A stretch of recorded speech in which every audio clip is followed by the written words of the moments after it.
Hello, everybody, and welcome to Asgard, and good morning, Asgard. We are, actually, that's for Thursday's show. I don't even know where I am anymore, but good morning, Asgard, nonetheless. Welcome to another AMM, that's the right thing. Welcome to another AMM, where today we'll be watching the 1963 film, The Great Escape, which is a film I have never before seen in my life, so I'm actually very, very much excited to see it. I believe this is a Steve McQueen movie, and I don't think I've ever even seen a Steve McQueen movie either. So this is definitely a day of first for a lot of the things going on currently on the channel. So don't worry, I'm not connected to the Discord yet. I still need to get some stuff set up. Again, sorry that I'm a couple minutes behind, but I had to take care of my puppies because obviously we want to make sure that they take care of their business outside before they possibly do their business in here, because Lord knows that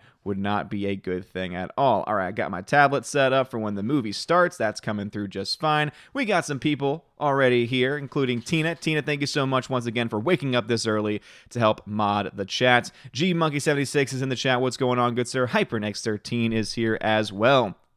Hound 3000 says, woof woof, what's going on, Hound 3000? And hello to everyone. Looks like y'all were having some conversations. Good to see that happening. And yes, just like on the normal streams during the movie, if you have a comment about the film or just a general question about the film, try and keep it brief and light, because we want to try and enjoy the movie together. But of course, I do still want to interact with you guys as well, and also if you have fun tidbits and fun bits of information, I always love to get those when watching the movies. This is a bit of a long one, so I am going to actually go ahead and get all of this stuff set up as quickly as possible. So what I need to do is I need to first get this thing set up on Amazon Prime. So anyone who is watching this today, it is available on Amazon Prime. And thank you very much, Tina, for letting me know, because apparently it is leaving Amazon Prime in about 8 days. So this is actually the perfect time for us to access it. Now, I don't know where it's going to go. I don't know what the studio was that did The Great Escape. In fact, let me go ahead and look that up. The Great Escape, because that very well could tell us if it is going anywhere else, for that matter. So The Great Escape, the film, I'm sure Tina's already on it, is a United Artists movie. Does anyone own United Artists at this point in time? United Artists is currently doing business as United Artists Digital Studios. This is, again, MGM acquired the studio. MGM is... Who owns MGM? So MGM, United Artists was revived again. So does MGM own the rights to this film? And if MGM owns the rights to this film, does that mean that it's a Universal film? Is that what it is? Tina says it's MGM, so likely HBO Max, since they own the MGM catalog. Boom. Tina, always a great source of information there. That would make a lot of sense. So it might actually not go away from the online medium as we know it because of that very reason. So thank you very much for that. Appreciate it. You, of course, beat me to it once again because, again, you're an encyclopedia, and I'm going to keep on saying it. You really need to start your own channel because I would watch it every single freaking day because of the vast knowledge of information you have. All right, let me make sure I don't have anything too personal showing on the screen. Let me go ahead and, let's see. We're experiencing errors playing this. Well, that's not very good at all. What do you mean you're experiencing errors playing this movie? Tina, since I think you also have Amazon Prime, are you seeing the same thing that I am? This apparently is saying that I'm having issues playing the film, which is not good. That's a really bad thing if that is indeed the case. Let me try a different browser. Obviously, sometimes the browser has an like, for instance, I was trying to load up HBO Max on my Opera browser, and for some reason, HBO Max just did not want to load up. And then it worked fine on Chrome. So I'm wondering, let's see, The Great Escape. Let's see here. Tina says, you're welcome. This is early for me. It is indeed. I think it's early for all of us when you think about it. Tina then says, talking about MGM. And then it says, oh, and Criterion just released a copy of it. I saw that Criterion, and the set that Criterion put out actually looks pretty good. Like, the cover art on it looks fantastic, and it's only $27 on Blu-ray. So for our Criterion collection Blu-ray, if I like this film, that very well could be one of the one of the next purchases that I make for the channel. Tina says, I had a Japanese error message earlier that it went away after I checked it. A Japanese error? Huh? What? That doesn't make any sense. Let's go ahead and click watch, continue watching. All right, so it's loading up on Amazon Prime on that. So let me go ahead and continue watching. All right, so it's having errors on Chrome. So what I'm going to do is I'm going to close the Chrome browser. Maybe I just need to close it and reopen it because it's working on Opera, which is interesting that it would work on Opera. But I need Opera for the clock in case anyone's watching the copy somewhere else. So let's go ahead and load up Amazon again. Let's see. The Great Escape. The Great Escape. And then we'll do a little bit of a test to make sure it's coming through on the Discord server. By the way, if you're not a member of the Discord server, I would highly recommend it. I'll post a link to it once I get this thing back up and running. All right, continue watching. All right, yeah, so we are having issues for some reason on Google Chrome. I don't know why we're having issues on Google Chrome, but we're not having it on here. So maybe I can pull it off where I can have both windows, perhaps. Let me see. Let me put online stopwatch. Cool. So let me go ahead and just close out Chrome altogether. And then here's what I'm going to do. Let's go ahead and go to the Discord server. Boom. I'm in the Asgardian movie morning. I want to share screen. I want to share. Let's see. All right. That will let me share Amazon Great Escape. Okay. So that's what's showing there right now is Amazon Great Escape. Now let me try and go into my, not this. Now let me try going into my Streamlabs. And what can I do for window capture? Online stopwatch. Will it work? Will it not work? We'll be able to capture two different windows at the same time. Because I don't want it to capture the movie. That would not be good. Let's see. Done. Make it unhidden. Is it going to work? Is that going to work? It doesn't look like that's working. So, but I bet if I click this, it'll work. Yeah, that works. But for some reason, this does not work. So let me go ahead and back here. All right, let's cancel that. Let me try and separate these now. Maybe if I separate the two, maybe then it'll show up. So let's see. I want to show the... I hate when technology doesn't work. It drives me so crazy. It drives me so very, very crazy indeed. Don't like it. I don't like it. I wish I could just show you all this screen. Tina says, my Amazon Prime is running again after a slew of error messages for some weird reason. My internet signal is strong again. Yeah, so... I don't know what's going on Chrome. I guess what I'll do is I'll go ahead and I'll try and get it back on Chrome. So let me go ahead and so if you're on Discord, again the window will be closed on Discord. Let me just make sure that nothing else is coming through on Discord. All right, so don't worry, Discord. Just G-Monkey's the only one in there, so he should be should be okay in there. Actually, let me double check that too. All right, cool. So nothing's being shared. Let me go ahead and open up Chrome once again. But this is what happens, man. This is what happens, And of course, all of our issues happen when it's the longest movie that we're gonna watch. It's like 3 hours long, and it's like I wish we could have just had started it already. Please, we're having issues. Does this need to get updated? Do I need to update Google Chrome? Settings. Is there an update that I need to get? Check now. Update. It's up to date. Okay. Safe browsing. Okay. Do I need to just delete the cache, perhaps? Maybe I need to do that. Sometimes you have to do those weird, funky things where if you delete the cache and you take care of this right here. Let's see. Clear browsing data. I don't want to do the browsing history. Cookies, site data. Clear cache. Let's do that. Let us do that. For the last 4 weeks, why not? So this is the last thing I'm going to try. I'm going to clear the cache data from Chrome. Sometimes that works when there's issues like this. And okay, there we go. All right, so now I'm going to close it. Now I'm going to reopen it. Let's go to Amazon. I'll have to sign in again since I've just cleared the cache. All right, Great Escape. Continue watching. Nope, still having issues. So Tina said that she was also having it, so maybe if I just spam it, it'll end up working. GMikey76 says, it's a bad idea to leave me by myself. That's when I get into the most trouble. Well, luckily, in that room, you can't share any video or audio, so we should be okay. The only other thing I could think of is, do I have any other browsers on here? Oh, I do have that. Oh, you know what I do have? I have Microsoft Edge. God.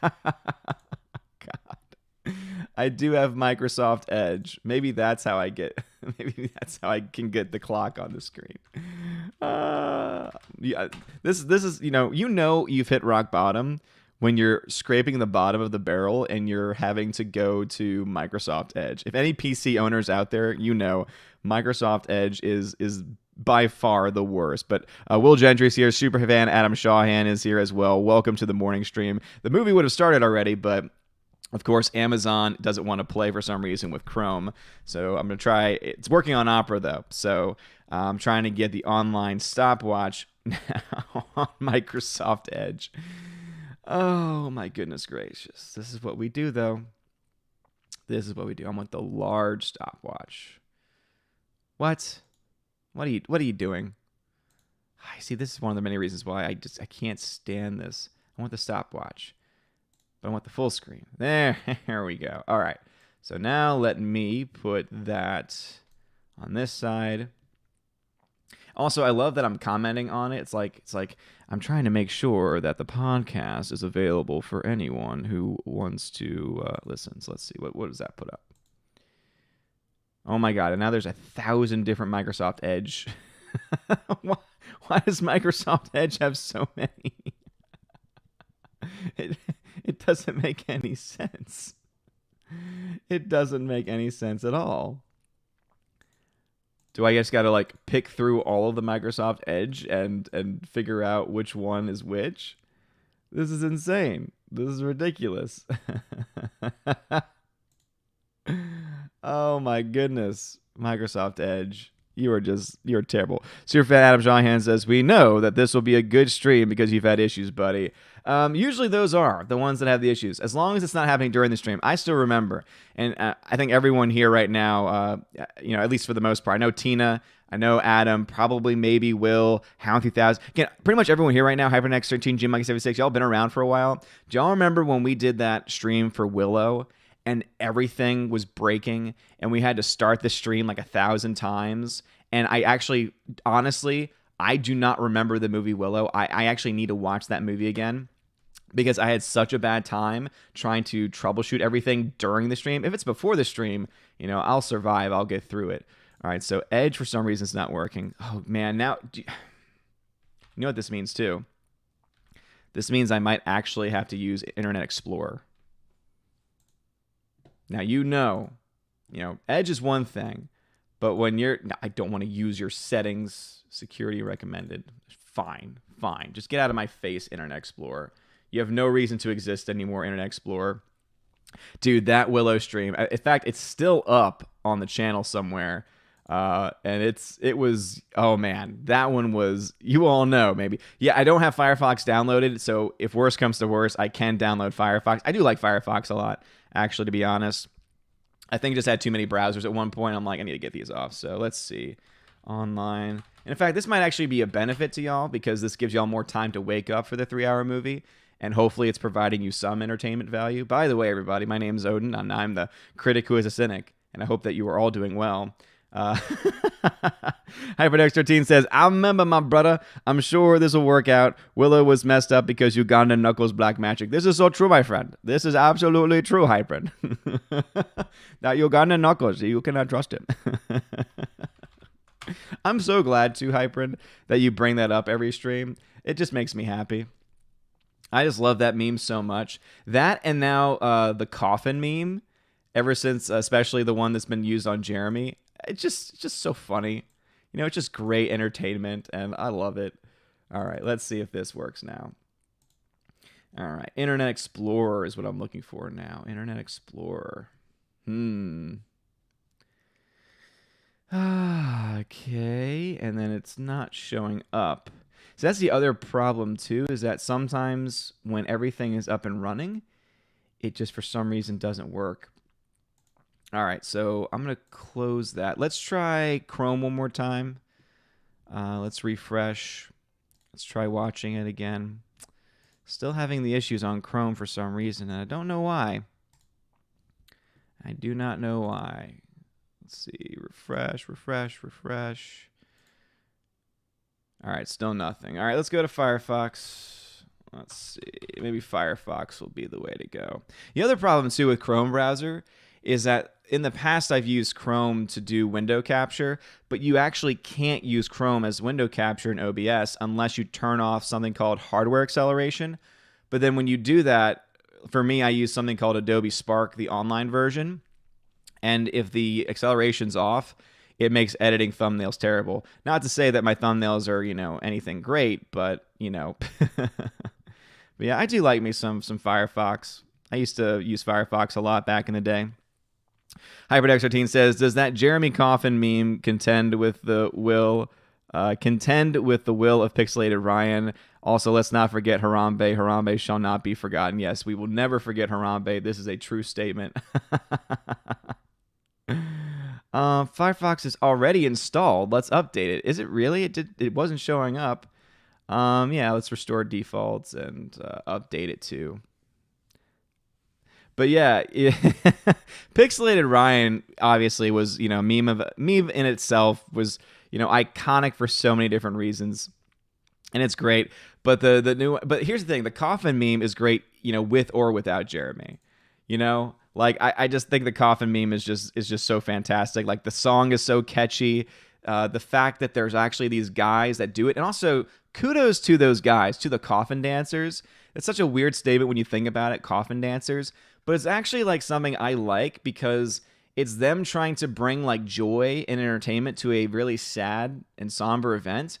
And that's kind of like the way that I've always looked at it and the way that I've always approached it because, for me, I don't want people to be sad. I know that they will be, but, because you all know I'm a man of faith, I believe firmly that, obviously I still have a lot of work to do. I'm not nearly there yet, but, my end goal and the end goal of anyone of faith should be, of course, heaven. So, death is just that transition to a, what we believe to be a better and more fulfilled life and being one with God. And so to have these guys like kind of show that there's a sense of joy of life and of community, it's kind of cool. It's kind of cool. Anyway, that's a side note, but hey, it happens. All right, online stopwatch. Now I've got the Firefox up and running. Luckily, when you type in online stopwatch, the same link that I need comes up every time. All right, so let's see if the window capture is actually gonna recognize it this time. All right, I'm not seeing Firefox as an option, so here's what we're gonna do. Sometimes you need to finagle it. Sometimes you need to like actually restart OBS, which we're not gonna do. We're not gonna do that. But other times, what you can do is you can do window capture. Where is it? Rachel, where are you? If you add a new source, and this one will be called Firefox. Speaking of Firefox, why did that pop up on your screen? Why did that pop up? Firefox, boom, we got it, boys and girls. We have done it. And of course, now I'm just completely blocked on the screen. But hey, we got it.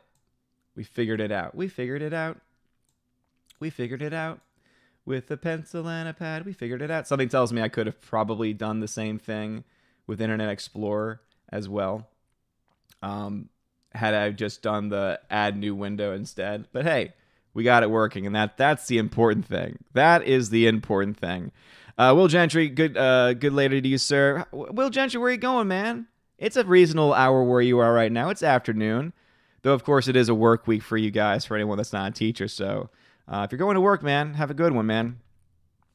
Be safe out there. It's crazy. We live in crazy times. All right, so now let's go ahead and try one more time on Chrome, because I do like streaming through Chrome when I can. So the Great Escape. Prime Video. Watch now. Continue watching, and it's still not working. So cool. Actually, that ends up being a good thing, as how am I already losing my voice? That's insane. All right, so let me go ahead and pull this up on Opera and watch it. That one not work on Opera either.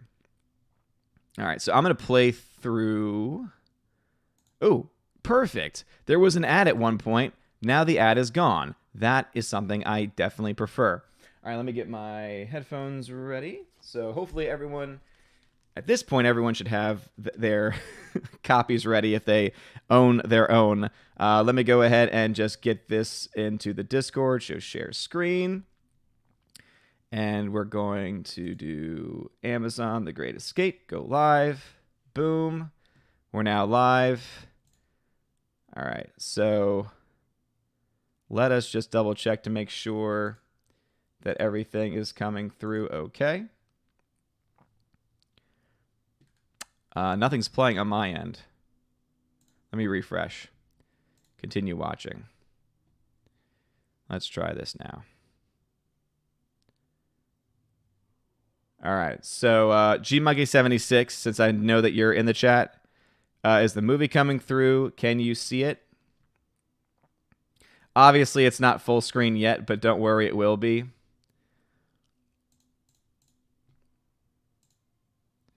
Just let me know, GMonkey. You know, we'll restart it once everything is as long as the image and sound's coming through. I'll make it full screen as soon as I get that confirmation. Big Daddy Frank's in there too. And I'm going to get my invite to the server in case anyone wants to watch along with us, because if you don't own the film and you want to watch it, you can actually watch it with us in the Discord server. If you go to Discord, go to the voice channels. There's one called Asgardian Movie Morning. You'll see that I'm in there. Big Daddy Frank's in there. GMonkey76 is in there. And Bruce is now in there as well. And you can actually watch the movie. So it might not be perfect. Like, there might be a little bit jumpy, but, you know, watching it for free, it's going to always have its caveats. There is apparently like a Nitro Boost version in Discord that it might be worth buying in the future. All right, hold on. So GMonkey says, all I have is your logo. Usually it doesn't work for me until you share the link. But I'm currently in here. Oh, okay. I gotcha. So what I'm going to do, perfect. Thank you for letting me know that. So what I'll go ahead and do is open up Chrome, and I'm going to post the link because I can't post it in the little tablet I have up right now. Oh, wow. This is... As soon as I pulled it up, it was not in dark mode, and I'm so used to dark mode on YouTube that every time I see it otherwise, I'm like, what the heck am I watching?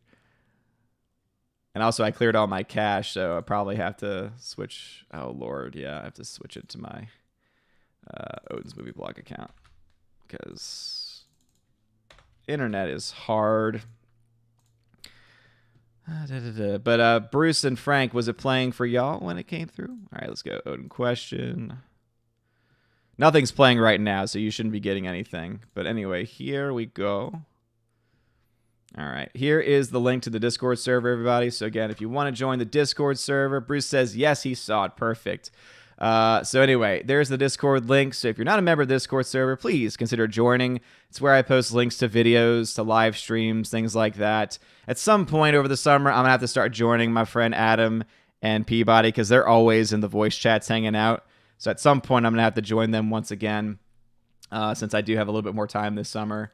But anyway, so yeah, there's the Discord server. I'll give y'all like about a minute or so. You see the tree and field. Perfect. That's all that you should be seeing right now. That is perfecto mundo. So now I'm going to full screen it. All right. And so now let me know I'm just going to play from the beginning again before we actually start. Are you seeing a full image screen? No random things on the side? No random play button. It would be important to hit the play button, now wouldn't it? So just let me know if, there shouldn't be any of the opera stuff that was playing when it was not in full screen mode. So Leo has Lord. Cool. Boom. Tina, you see them. Perfect. Perfect. Tina, are you watching it with us today? That's fantastic. All right. So it looks like we are good. So just because I want to be fair to anyone who might be watching later on down the line, or might be watching their own copy or their own version on their own time. We are watching, for anyone wondering, the Amazon Prime version. If you are watching this after June 30th, it is no longer available, but it should be available, I think probably on HBO Max, we assume. Tina says, I'm watching on my Amazon Prime. I can't deal with the Discord this morning. Okay, I got you, Tina. I got you. All right, so because Tina's watching, perfect. This is perfect for Tina. So, Tina, we are about to officially start it. I don't think the film has an official intermission, but if we're getting to the point where a lot of people in the chat want a break and they're watching it, we could definitely put our own intermission in. So, but Tina, I'm going to go ahead and I'm going to have the clock up just for you, and I will let you know when we're going to start. So, the movie is going to be starting in 3. Hold on, let me just move this closer so it's easier for me to get it as close as possible. So we will be starting the movie in 3, 2, and boom, the clock has started. I've hit play on the movie. We now have Metro Goldwyn Mayer. The lion has roared. And now I just need to make it full screen. Boom.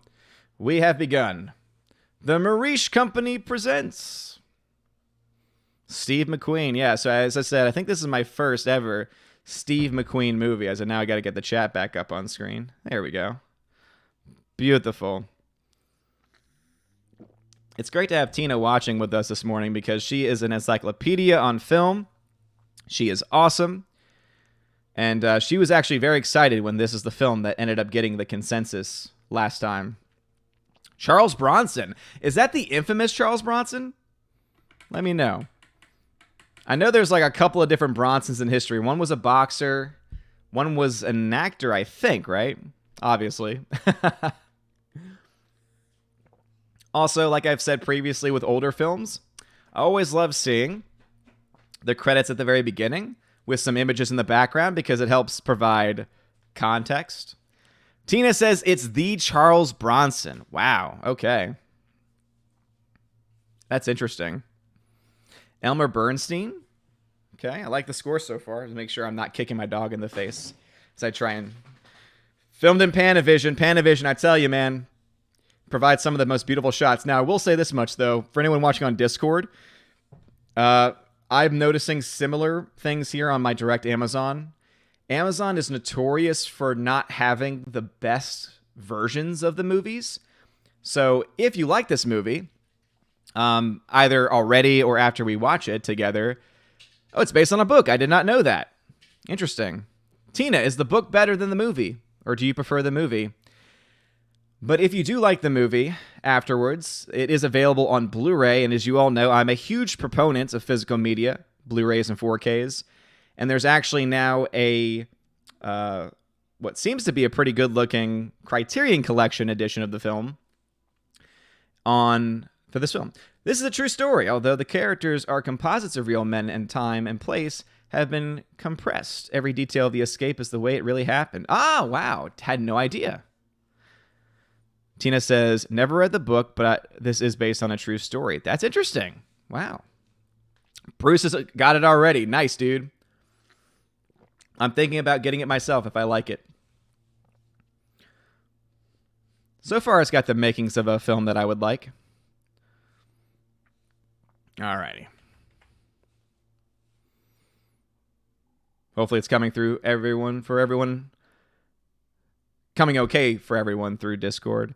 Hyper says, that's crazy. 2 same names in a row. Steve McQueen, actor. Steve McQueen, director. Charles Bronson, actor. Charles Bronson, criminal. Yeah, that is pretty crazy. In fact, you know what? Steve McQueen, I never knew that there was an actor and a director. I thought it was just the... Oh, interesting. So this is the actor. I didn't see the director listed, actually. Is this being directed by the actor? I'm so confused. Tina, I need help here. Eric, what's going on, man? This is pretty crazy. Also, it wasn't until I started doing minimal research for this, basically looking at the cover art, that I realized that this was an escape from prison. Or seemingly an escape from prison.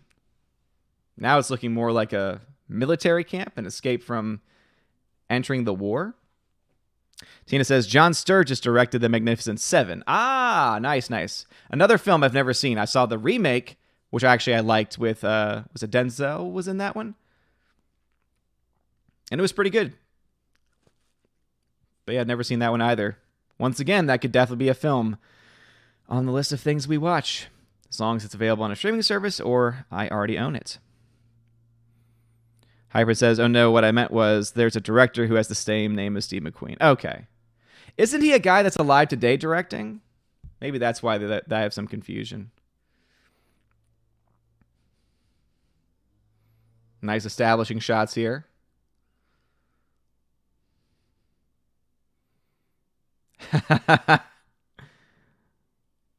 Again, it's these early shots that I think make all the difference. Is that Steve McQueen? Again, I've never seen him in a movie before, so I'm assuming that is. But again, I love these early shots because it's called The Great Escape, so I don't think it's a spoiler to say that an escape is going to be planned. But there's obviously some guys looking and saying, all right, here's where the watchtower is. But they don't look like criminals. They look like soldiers. I don't know. Bow when you say the name, says Tina.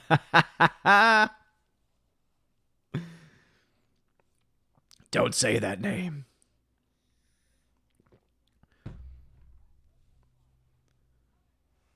Oh, top bunk.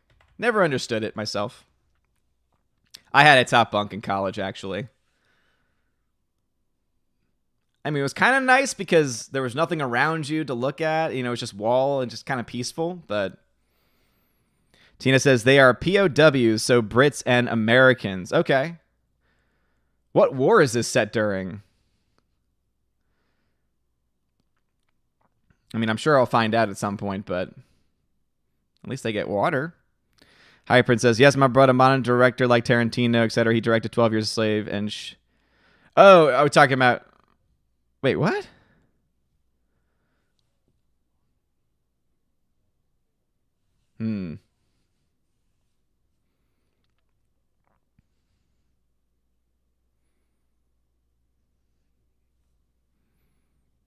World War II. Thank you, guys. Ah, Gestapo. Now it's... got it. Sorry for everyone on screen if all the X-ray stuff is popping up every time I move. It's just those soldiers don't look like German soldiers that I'm used to. Normally it's different uniform.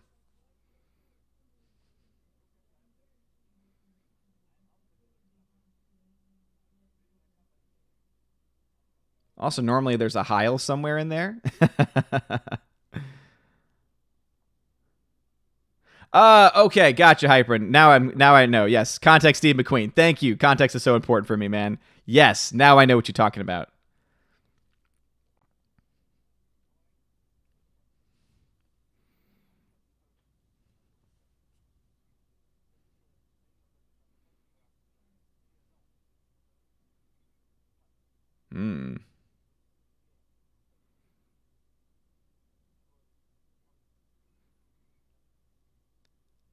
Something tells me that's an American actor doing a German accent.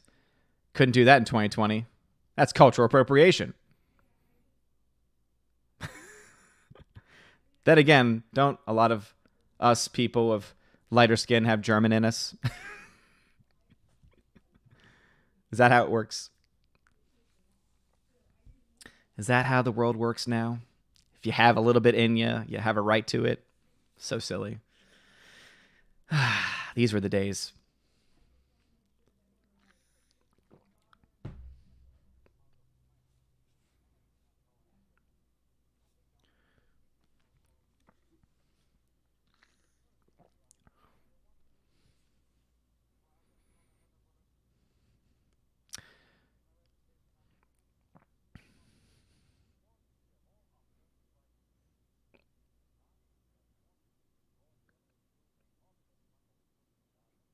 Hmm.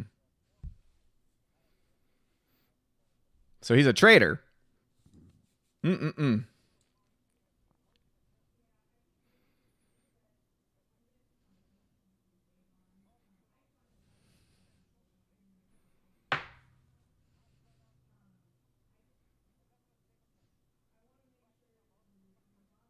Hmm.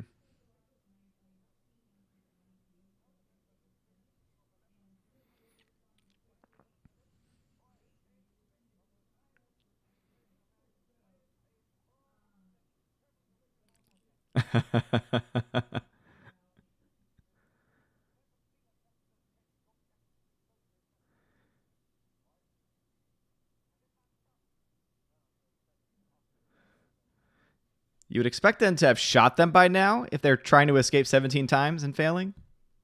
I don't know. I feel like if you try to escape and get caught, you would get killed, right? I don't know. I've never seen Hogan's Heroes, Larry.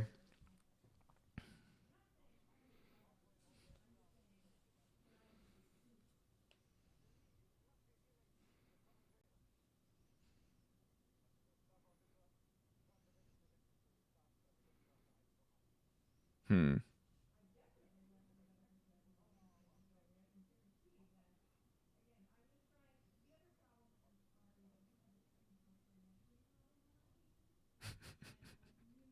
Yeah, put all the greatest escape artists in one place. Oh, those Germans.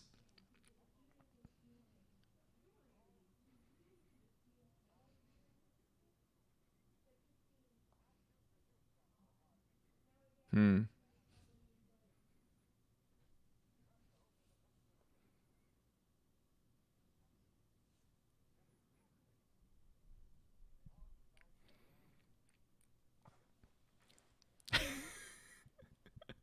I saw that comment, Tina. Well,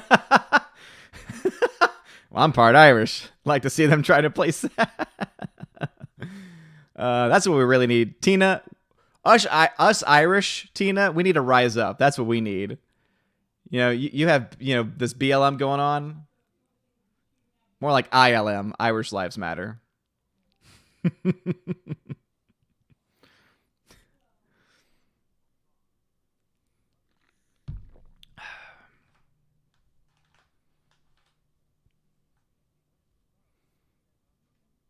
Hmm.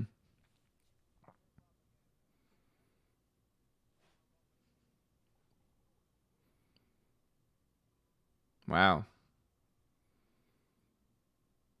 I like the way the script is written so far because it's establishing characters, giving you just enough. I'm assuming this is Steve McQueen again with the leather jacket.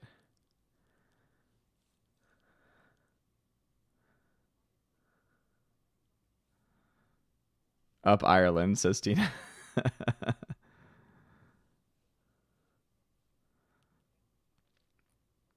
Yeah, I wonder how many of these actors are from the places that they're supposed to be from. See, in today's modern Hollywood, you couldn't do that. Or maybe you could. See, Hollywood's so inconsistent now because it's like, wait a minute, you can't play this character. Like, for example, go back to West Side Story. Well, that was a white actress. She can't play a Hispanic one.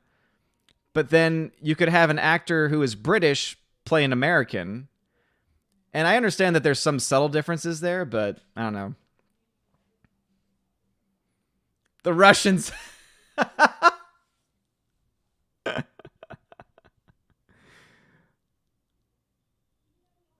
love how they're wearing their hats even though it's not even that cold. I love how the Russians look so stereotypical Russian. We are obviously Russian here, yes. We cut down trees. That's just what we do as Russians. Or is this Steve McQueen? The good-looking guy.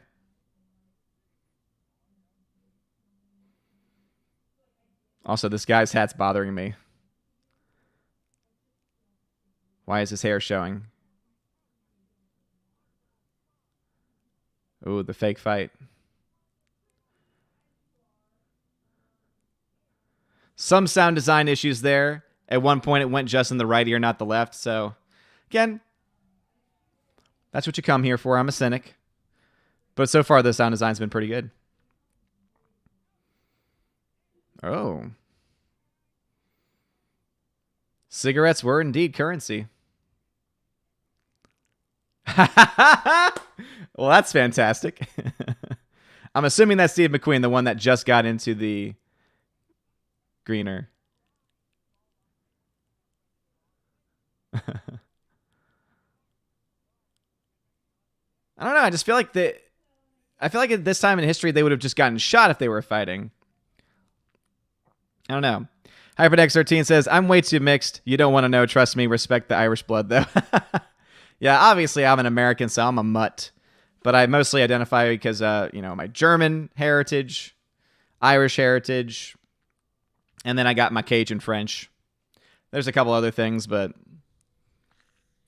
one of which I'm immensely proud of is I am actually Islanos, which actually means I have family dating back, or a lineage dating back to the Canary Islands off the coast of Africa.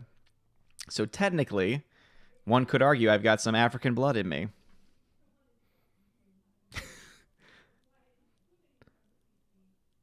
One American. Aren't you American?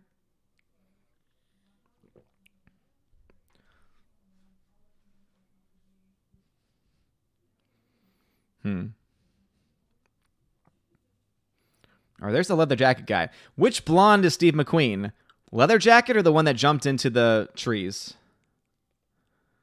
Oh, nothing like a baseball.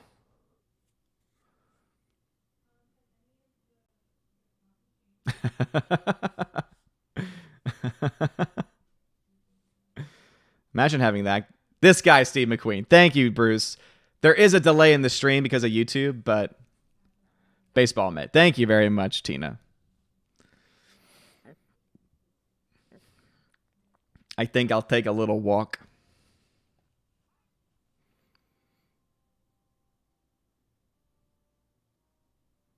By the way, love the Death March score. Score is very well done, by the way. Seems to fit it very well. Yeah, just going to jump in line there. That's very, very slick. But I just do love how all the Russians just look very Russian with their clothing. Great costume designing overall. Though I will say the Germans don't look like what I would normally view the Germans as.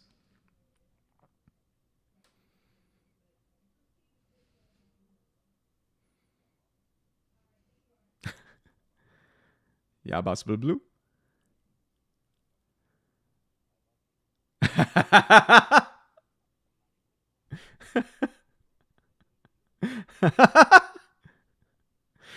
I love you? What good is that? Dude, look at these experts right here, man. Also, how... I have a lot of questions. Then again, it's based on a true story, so... And if this means that we can insinuate that the German Nazi soldiers were not very bright, then okay, I'll take it.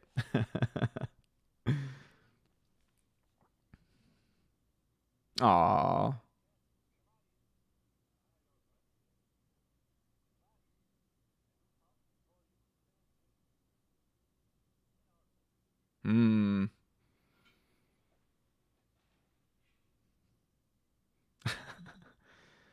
This one's pretty bright, it looks like.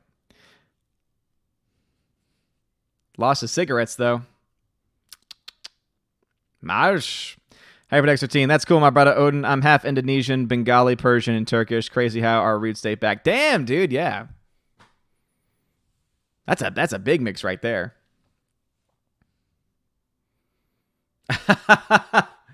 Uh-oh.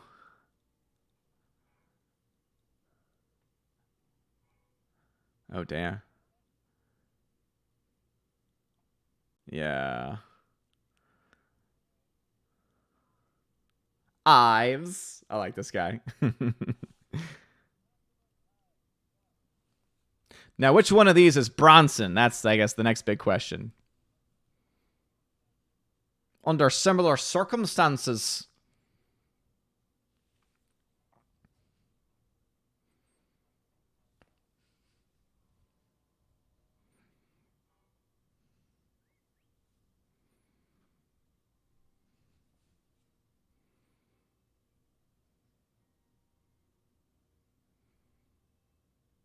Very, very clever.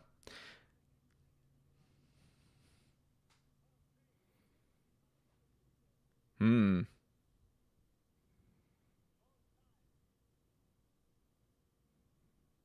On both sides, he says. I've also never seen Bridge Over the River Kwai, or Bridge on the River Kwai. It's a film that I own that film, but I've also never seen it. It's been on my list forever because everyone's always talking. That's so good, so good. Oh my god.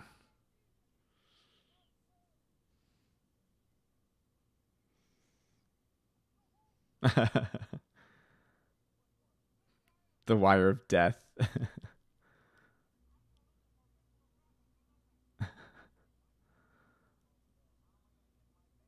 This dude.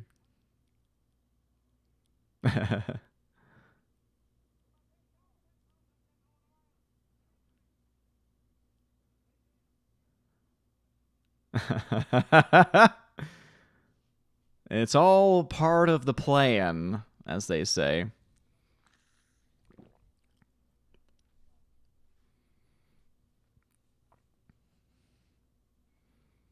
Tina says lots of practical effects in the making of Bridge Over the Kwai. I'm just not a fan of the director, David Lean. Ah, okay. I don't know David Lean, but based on the images I've seen, an actual bridge falling, so.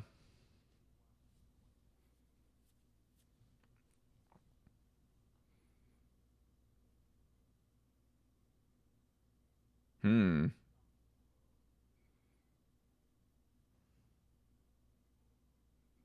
Why is he giving him up?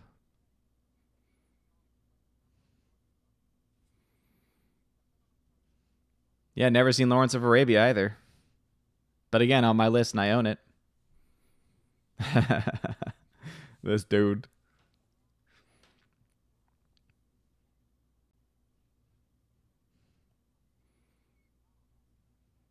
Hmm.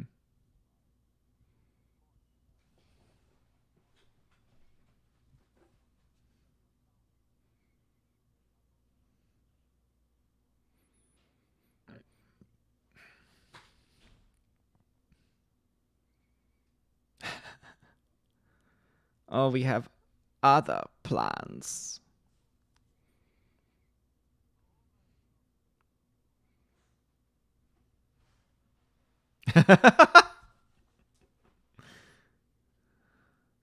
Hmm.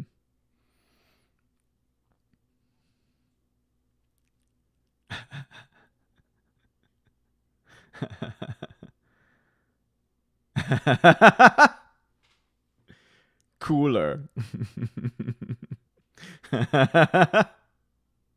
What a badass. And still has the glove and mitt too. Ives. 20 days to cooler. I will take you to the cooler. I like it. I like the way they talk. Tina says Steve McQueen's part is the one DiCaprio's character claimed he was up for once upon a time in Hollywood. Ah, Tina, I gotcha. Nice. Another reason why I love that film, too. It's very rooted in Hollywood. By the way, guys, I figured I would let y'all know first. I have officially, successfully been able to confirm I can save movies. Here is a full functioning copy of Blazing Saddles and a full functioning copy of Gone with the Wind.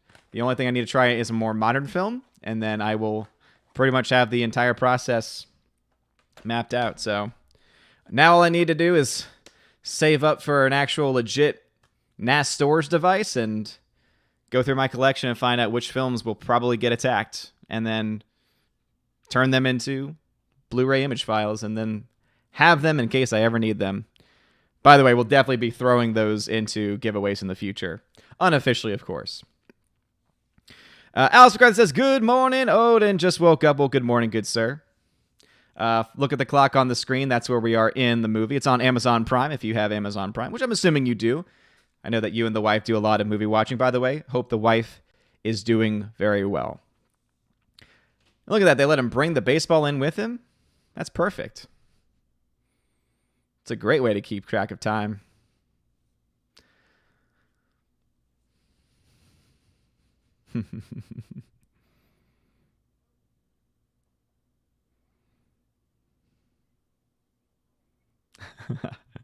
I like his accent.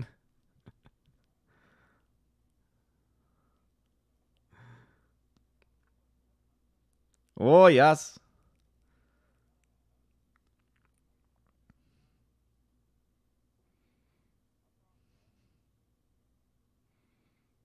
Fight feet 4. Sounds like Scotty.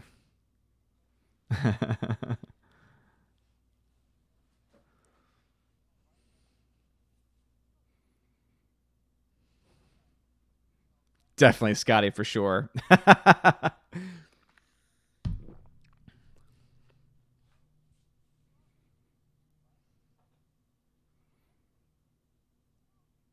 His actually sounds more like an authentic Scottish accent. So it very well could be.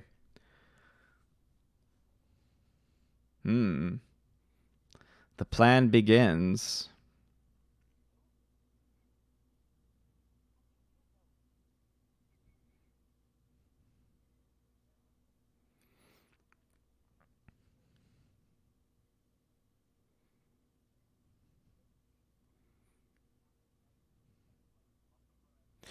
Oh, yeah. Which actor is Bronson? I haven't figured out who Bronson is yet. Is this Bronson? I don't know. You know of them in the States. His accent actually, I watched a show called Supernatural. Great show. Rowena, who plays like the main witch in the show, same exact accent as this.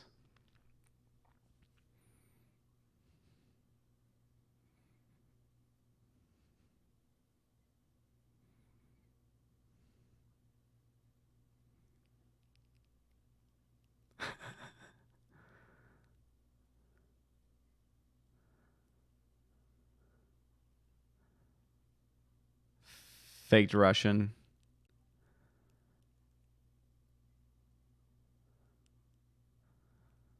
I like this relationship. That's a great friendship right there.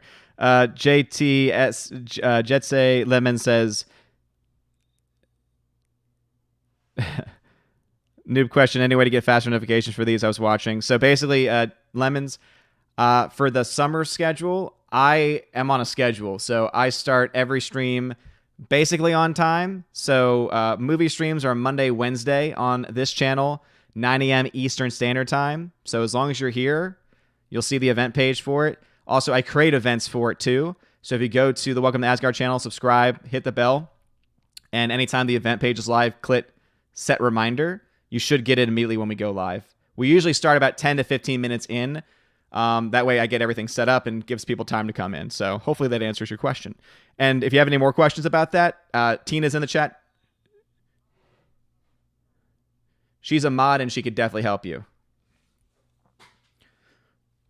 We're currently watching it through Discord. And of course, if you have Amazon Prime, you can watch it through Amazon Prime.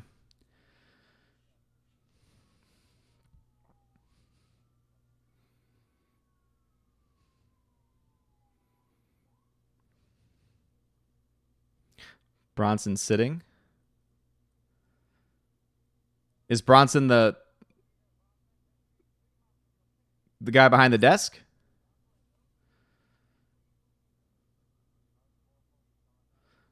No problem, Lemons.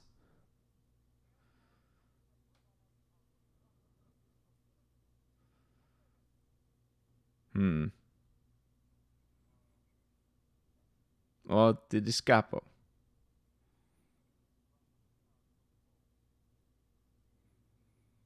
Or is he the one in the trench coat?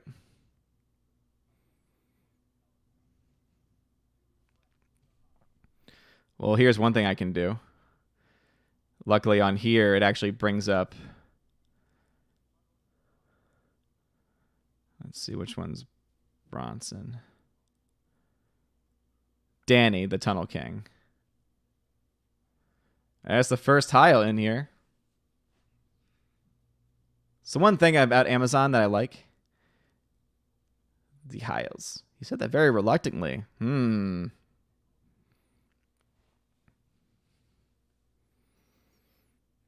So he's one of the prisoners then. That makes more sense.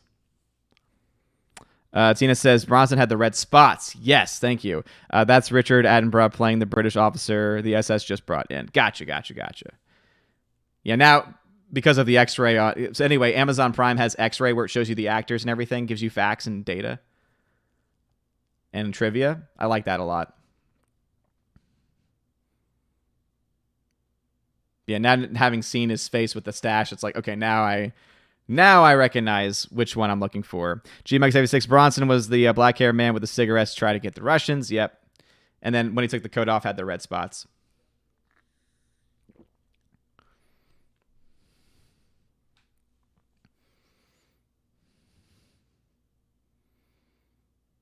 Hope everyone's enjoying the stream, by the way, already. Please smash that like button if you wouldn't mind and share it out. If anyone else has seen the film before, wants to jump in and watch or give any fun commentary.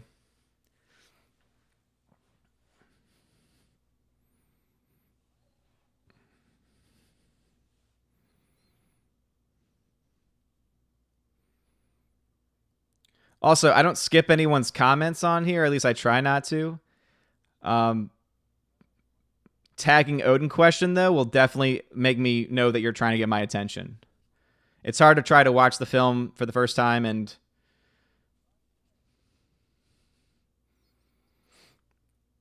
So please, if you have information you want me to read, tag me. Odin question, all one word.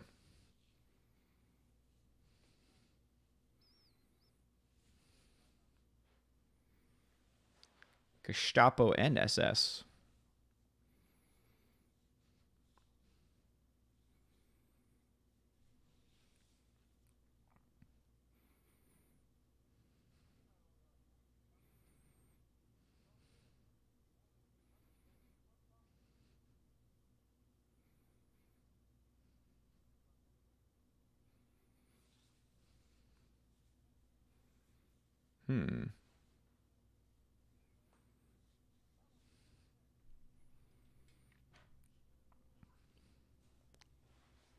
I don't do homework on movies that I've never seen before because I like enjoying them for the first time. If that's what you meant by that.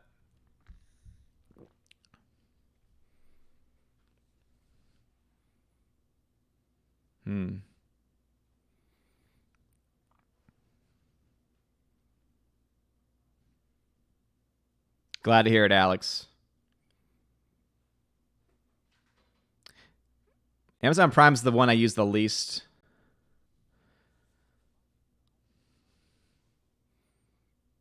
For Prime Video, at least.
Is this guy who's given like the really great performance, is he an established actor at this time in history?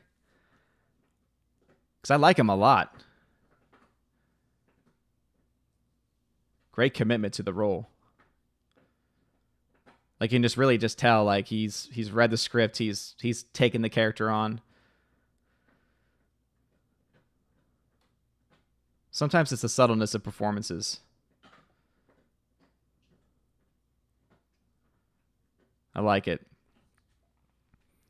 Alex says, pretty much same stuff Hulu has almost. Yeah. Alex says, of course, Poods and Lethal are streaming right now. Well, the Poods stream I'm going to watch later because he's playing Last of Us, and that's the only way I'm watching that.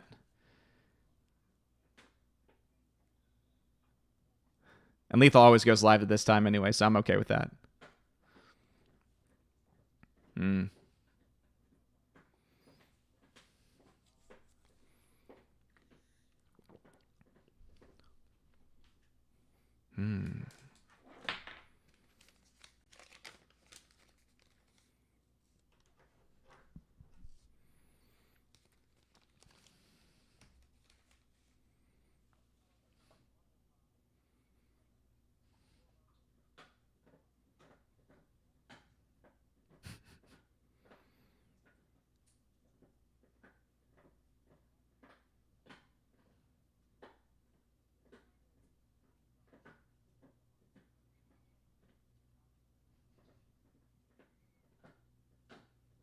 So the guy in the middle there with the black hair, that's Bronson, I think.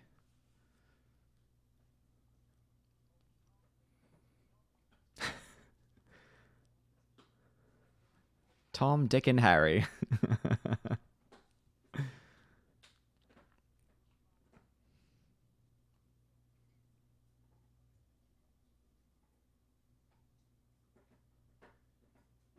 Damn.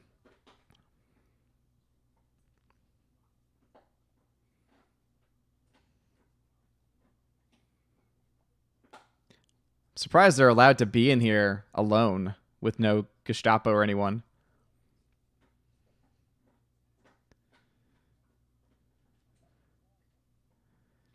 Definitely playing to the ego of the soldiers holding them for sure.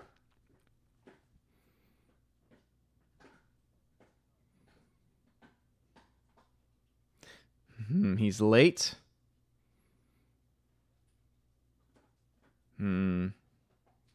I suspect a mole. That's just my thought. Don't spoil it if it is, but that's what I'm thinking.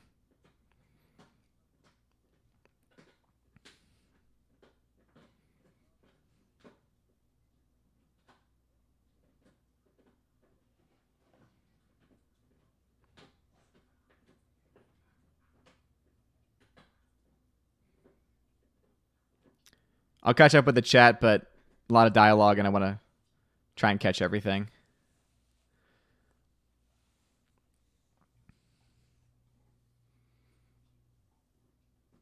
Every goon.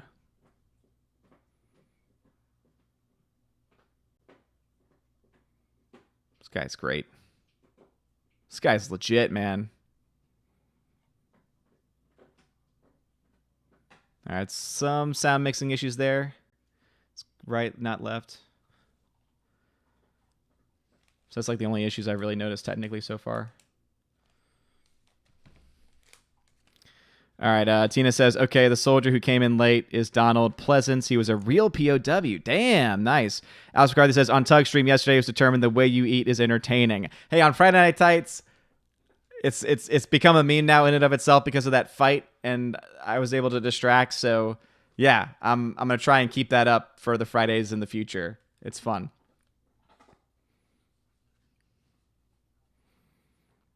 So Blythe is the actual real life POW. Alex McCarthy says, Clint Eastwood and a young Arnold will save the day.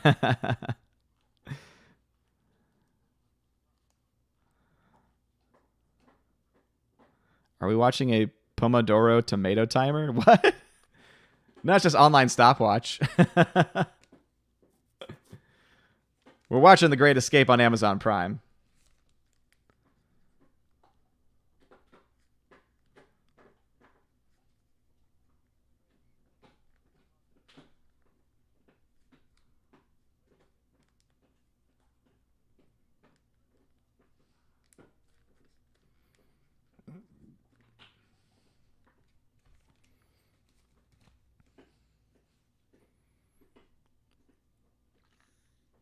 Oh, damn.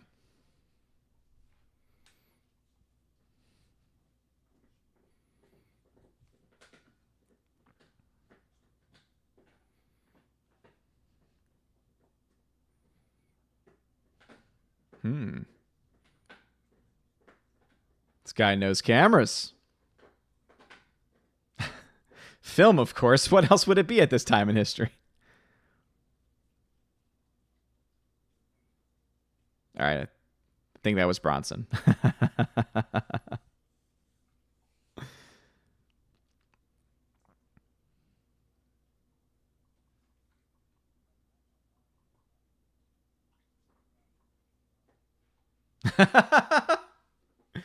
Tea without milk is so uncivilized. This dude. A tea snob of all things. You're in a POW camp and all you can think about is your tea.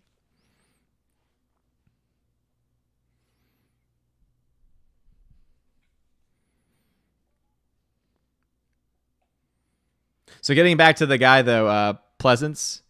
So was he an actual legit POW like in the war and was brought in as like this like sense of authenticity, or was he an actor who was a POW? Like, you see what I mean? Was he an actor then a POW, POW then actor? Let me know. And again, please guys, remember, even though there's only a few people here, tag me. That way y'all can have your own conversations with each other about whatever it is you want. And then any information that you might want to share, you can tag me. Ah, yes, he's got his milk. Real POW, nice. You're lucky I caught that before I looked away. Tina says, tea without milk is uncivilized.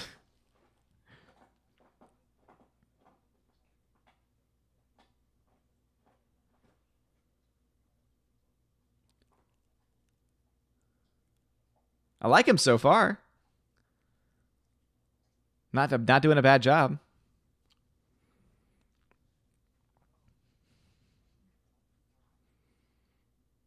He's the forger. And yes, Pleasance was in a Stalag during World War II.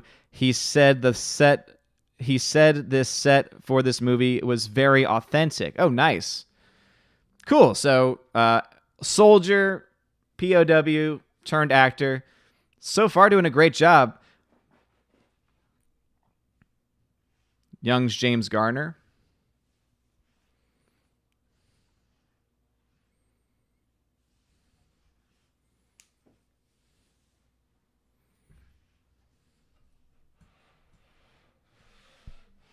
I just realized that I didn't have my phone. There it is.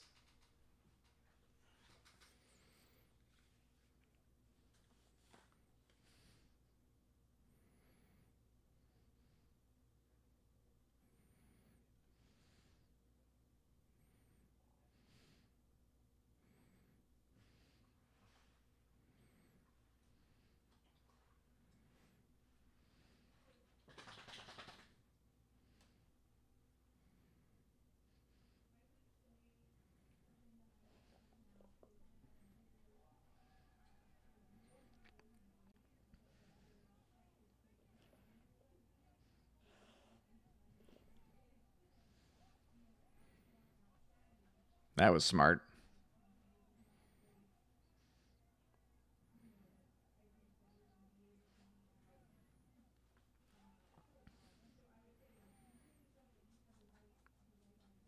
Yeah, I don't recognize James Garner, to be honest. North by Northwest.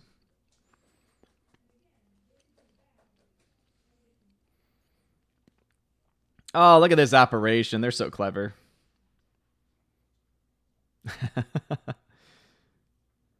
See, when a movie can be as effective during its moment of dialogues like they have been so far, and in their unspoken moments with the choreography. All right, there's the red dots. That's Bronson. Perfect. That's when you know you have a great film, though.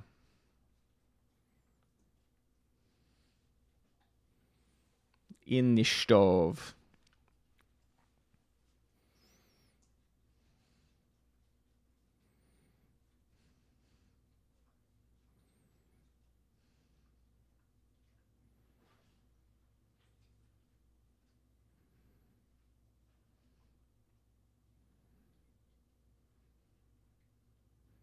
Tricky, Danny.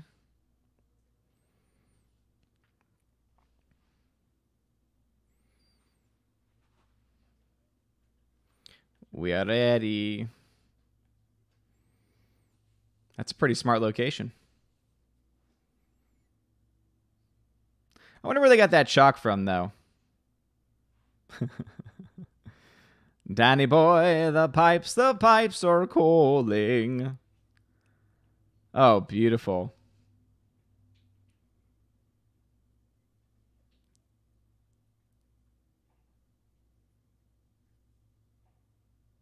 Got to get that rhythm going.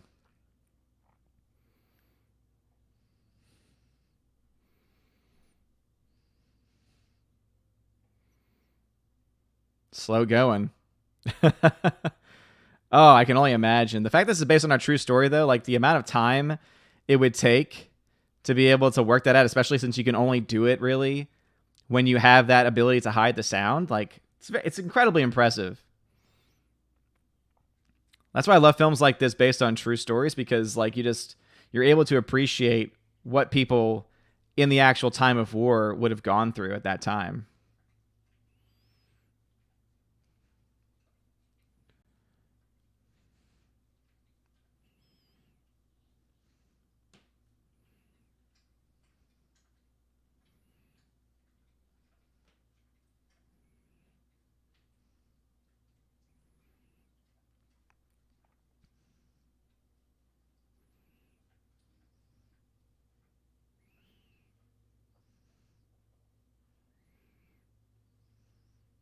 Very, very good, yes.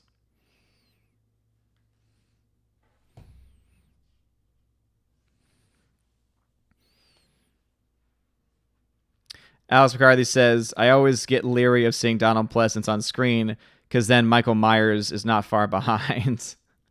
Why? Was Donald Pleasance in those? So Donald Pleasance actually became like a legit actor after that. That's pretty interesting. Larry says, see Stalag 17, black and white film from 1953. Nice. Well, hey, could be voted on. Could definitely be voted on. That's very, very clever. As Willow is saying hello to me. Oh, look at that. So clever. Out, out, out.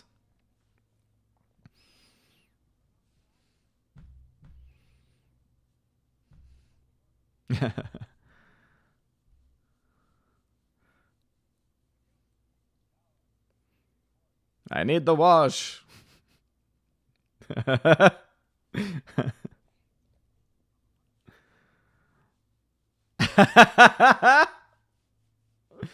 That's a great line. I'm a lifeguard. Damn right, Hound 3000. Oh, that's great.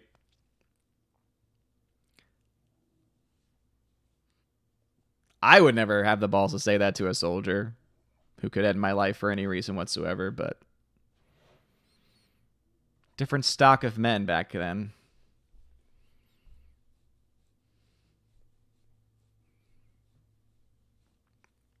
Keeping track of time.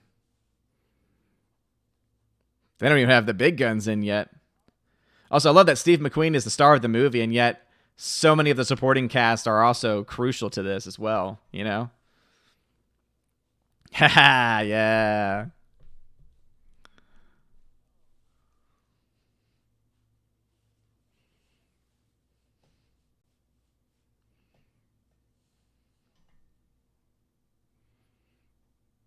Oh, Ives.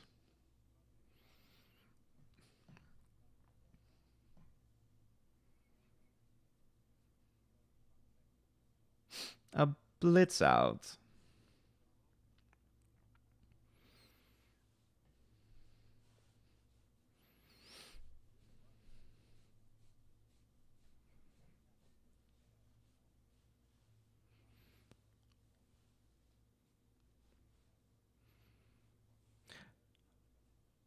But then again, his name was first on the title. Steve McQueen in, you know?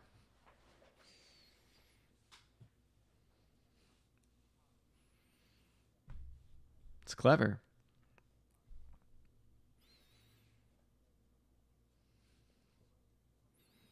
Hmm.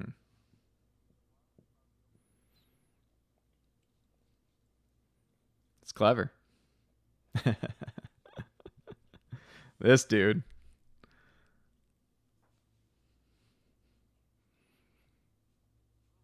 But also, it's a time in cinema when ensembles were so important.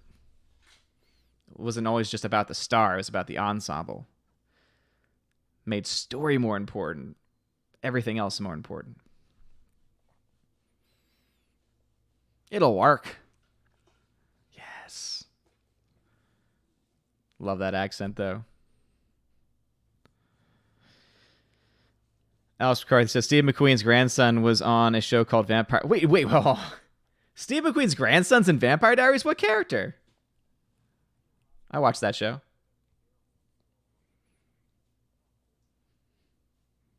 What character was he in Vampire Diaries? Because I did watch that show. Oh, Tina.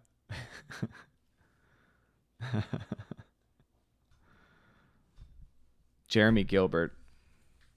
Really? Wasn't that the kid?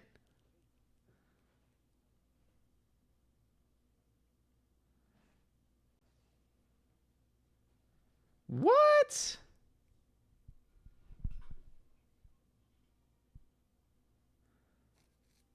No.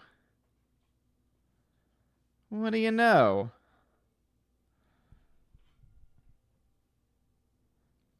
And his name is Stephen R. McQueen. Wow, that's crazy.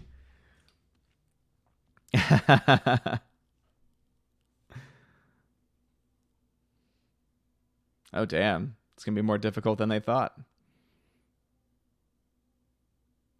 As I said, there must be a mole.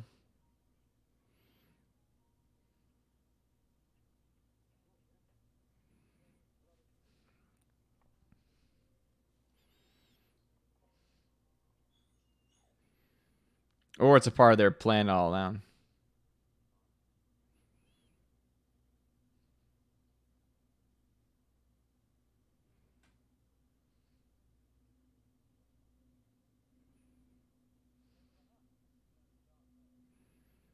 Hmm.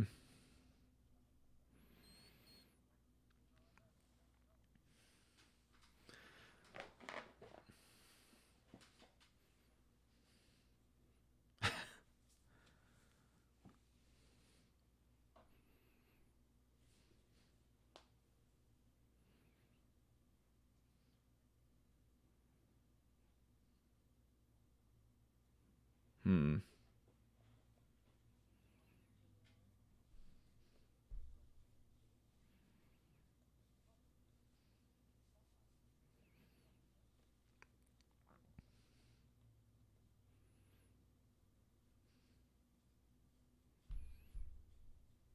If it was me, I'd put it in the furnace and just burn it and make it look like ash, but. Oh.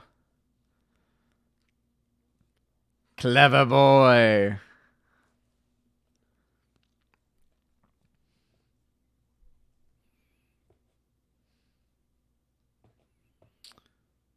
Ooh.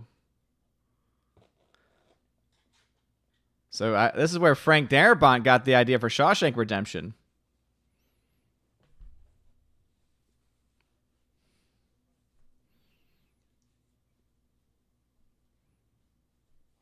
That's what they did then, too.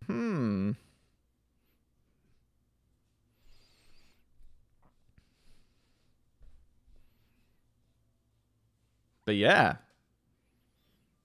So Frank Darabont got some inspiration. Because Shawshank, I don't think is based off of a true story. Might be based off of a novel. I don't remember, but. Look at that. That's clever.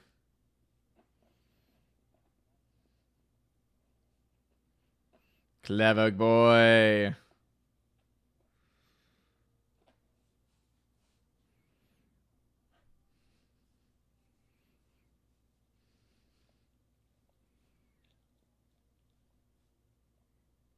Great shots of it, too. Really helping to establish everything. Shawshank is Stephen King. Oh, yeah, the story was written by him, yeah, but Frank Darabont directed. That's the reason why I connected to Frank Darabont, yeah. So Stephen King got inspired by it. But the shot by far, definitely, is inspired by Frank Darabont, because Frank Darabont is one of the guys who was behind it visually. Uh-oh.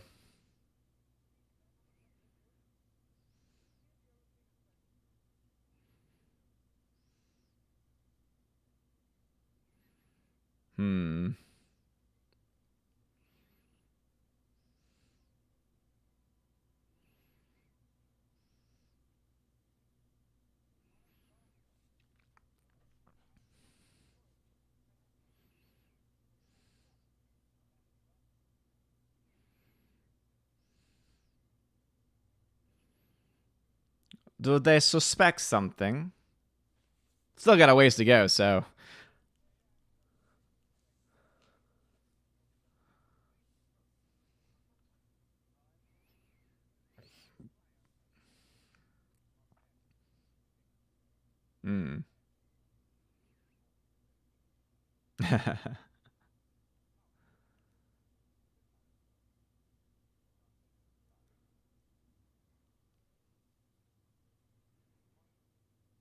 Good point. I don't know, my mind's like, there's gotta be a rat. There's gotta be. He became noticed for The Blob, says Larry. Okay, I've never seen The Blob either, so.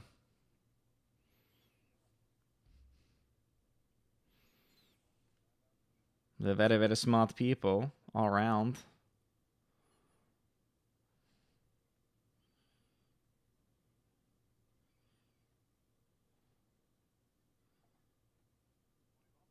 By the way, Jitsi Lemons, thank you very much for subscribing to the channel. Appreciate it.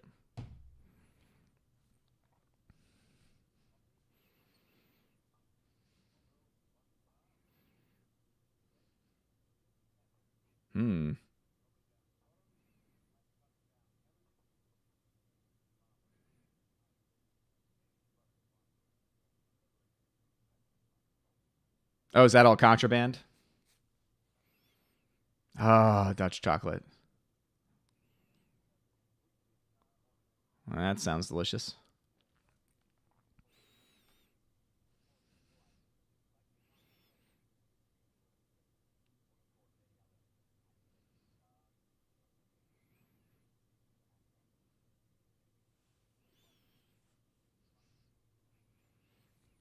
Alex says, Nightmare Scenario, Shawshank remade with Brie Larson, Tessa Thompson. Please, no. Don't give them ideas. Please, God, don't give them any ideas, man. Ah, yeah. And triumphant. No, come thee to Bethlehem. You couldn't sing this in a movie today. If y'all watched my review of Artemis Fowl, they changed the Irish blessing to take God out of the Irish blessing. So if Hollywood's willing to do that, they won't have this stuff in here. Christ the Lord. Patience is a virtue. You're right about that.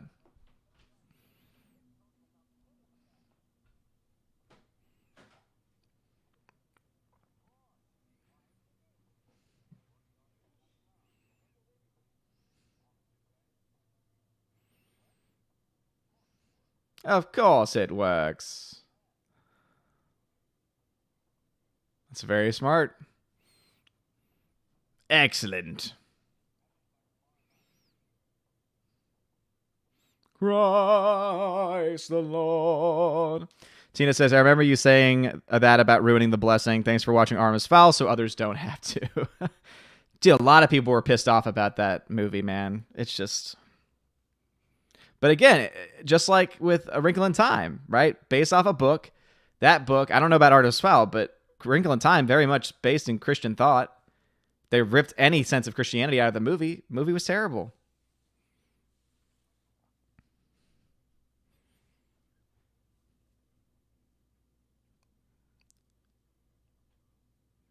Oh, this dude right here.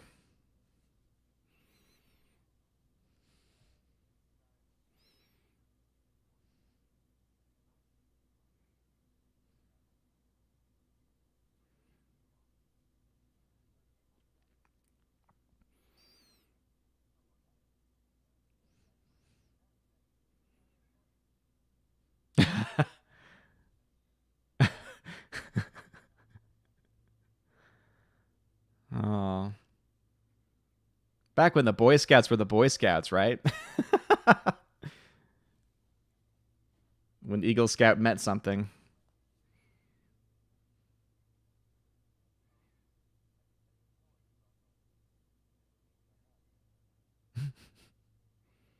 Hmm.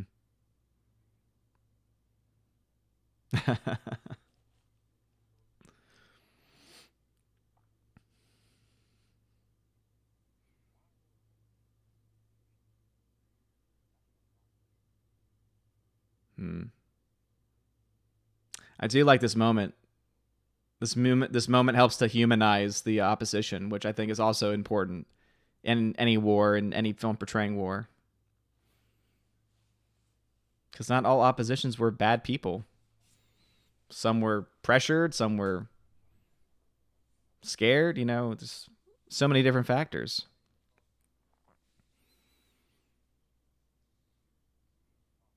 Some real coffee.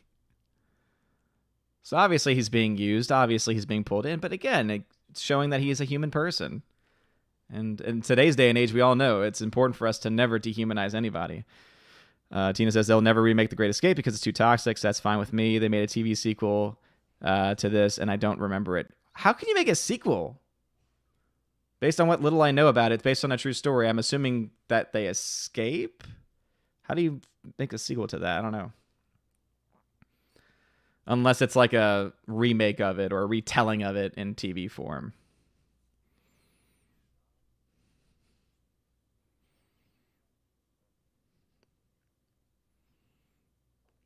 I mean, imagine that you're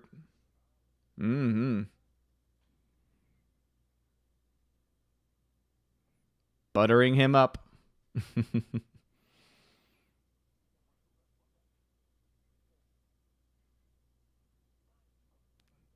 Oh no.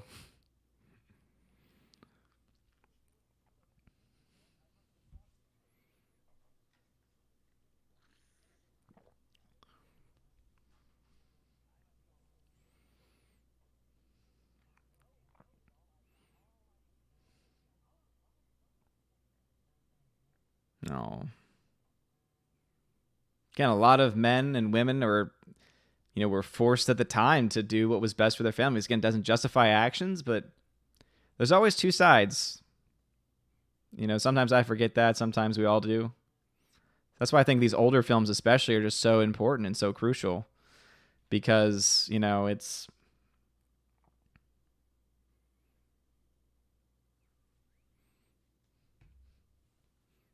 Oh, that's clever. I wish I could learn to whistle like that. I can whistle normally, just not controlling. That's so great, though.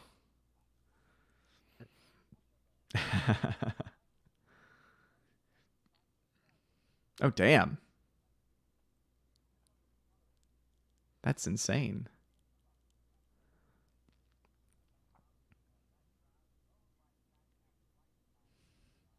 For me, 63 is old. I was born in 88, so.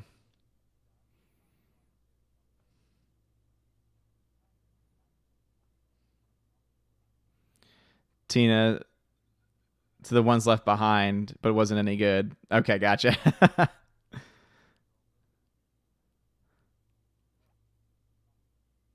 Tina Bojan, welcome. Thanks for stopping by. I appreciate it.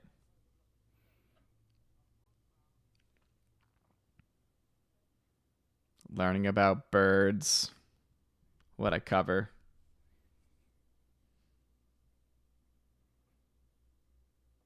Oh, look at these signs. So great.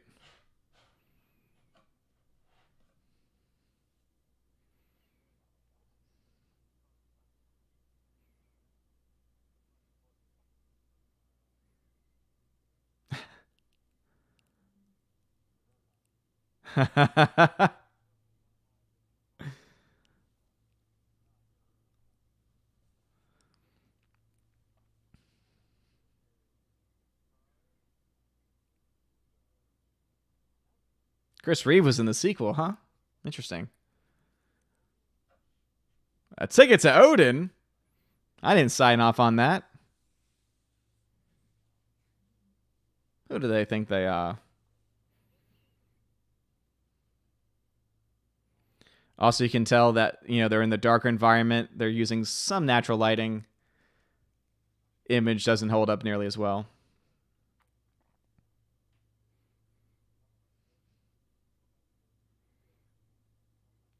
I wish they still made films with Panavision and 35 millimeter though, with newer lenses, with the ability to bring in more light. Like, just Hateful Eight's a great example of that, man. One of my favorite Tarantino films. Buttons.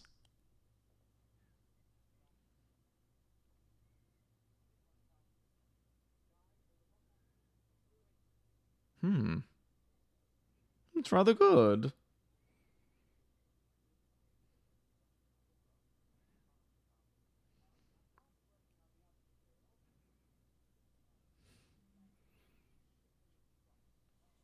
They're very clever.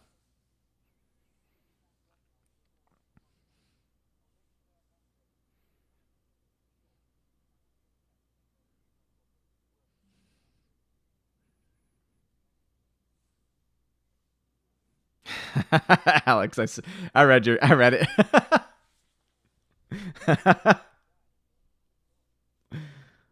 I don't see it either, man.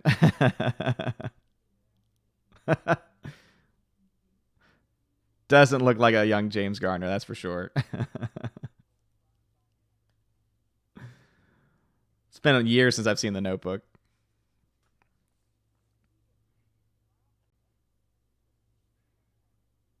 Oh, the name Henley. Family name right there.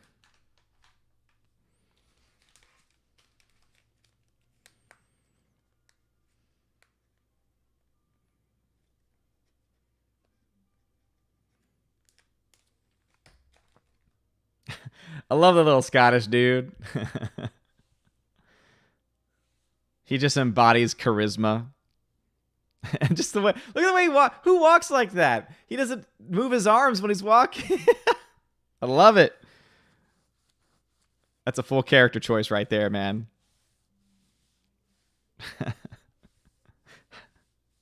HyperX 13. Ryan Gosling looks like Ted Bundy to him.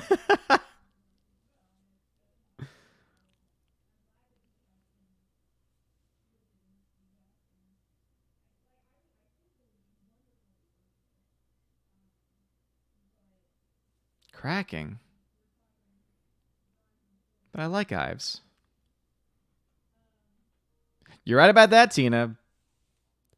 A lot of women were very attracted to Ted Bundy.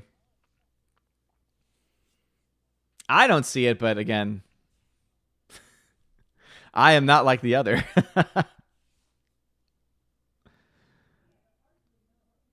Everyone has their type. Roger. Virgil, isn't it?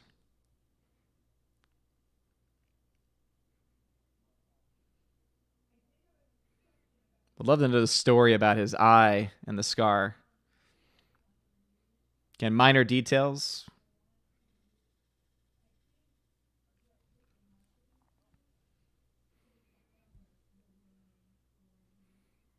Willow's right at my feet, so I can't stretch my legs out. Cramping up. Oh, that hurt.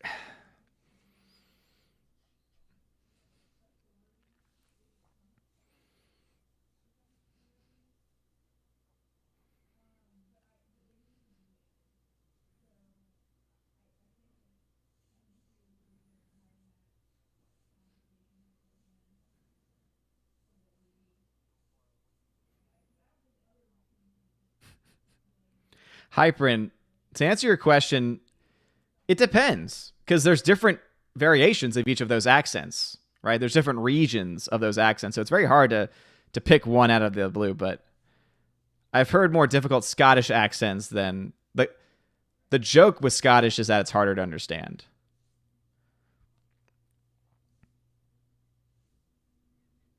But that's not always the case.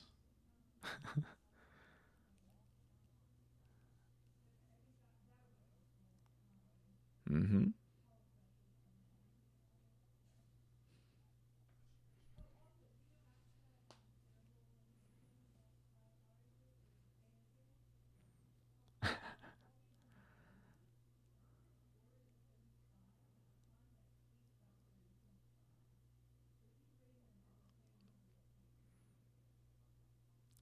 Back when smoking was allowed on film. Coming from a guy that's against smoking because I think it's silly, it's of the time period.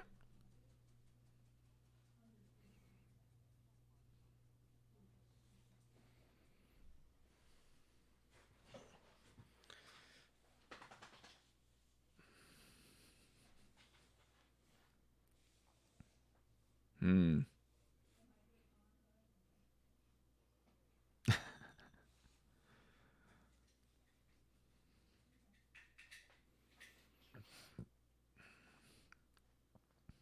I wonder why he's been left out of the discussions. But that's the one thing I would say that this is lacking a little bit on is the connections between all the different characters that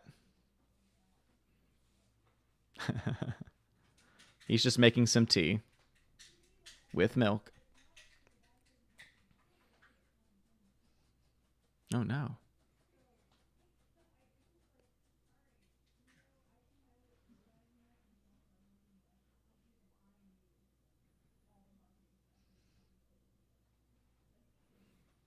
Mm-mm-mm-mm.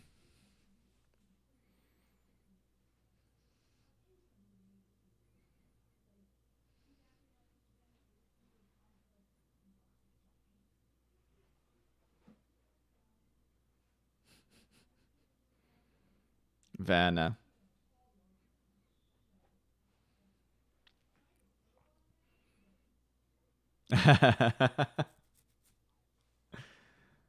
Great supporting cast all around. I love it.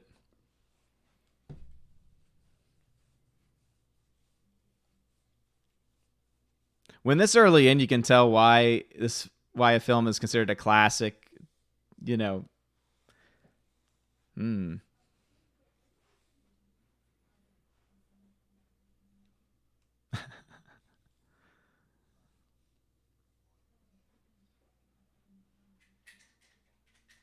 focal plane shutter.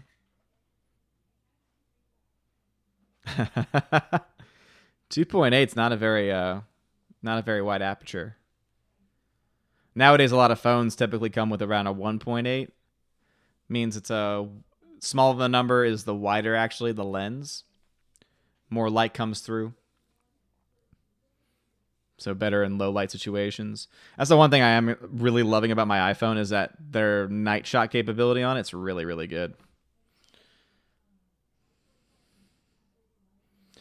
I keep getting these random texts. How do I... Does anyone know how to get off of these random texts like, hey, save money on this? I keep blocking the numbers, but it's like they keep on making new ones.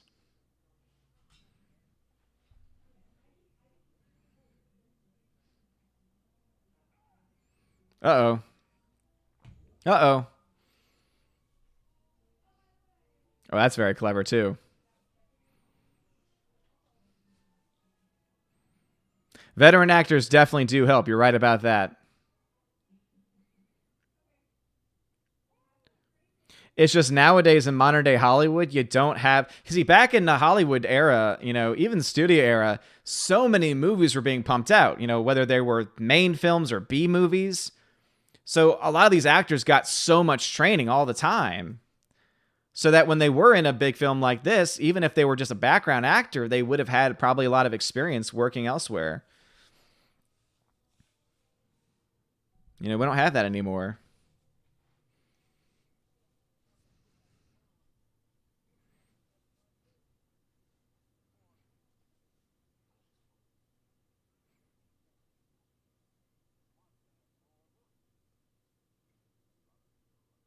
It's a lot of timber, Roger.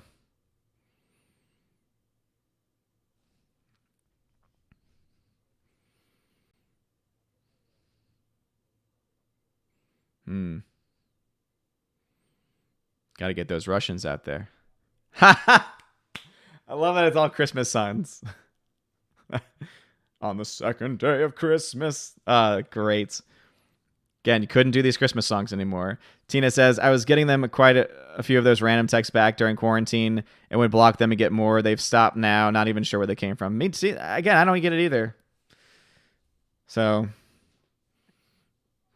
I thought they were cracking down on that stuff. But at least it's not as many calls. Now it's moved from calls to text. Larry says, Bronson was very claustrophobic. He was a coal miner in real life before acting. Damn, son. Wow. That would definitely make you claustrophobic. Using the bed. That's smart. It'll make it more difficult to sleep without falling on each other. Golden rings. 2 turtle doves and a partridge in a pear tree. My favorite version of that song is actually in Pee-wee's Christmas Special. It's like Dinah Shore is the one singing it, and she ends up singing like up to like 100 different days. It's fantastic. It's a strong dude right there.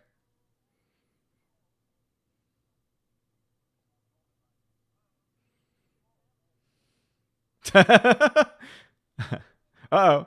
Uh-oh.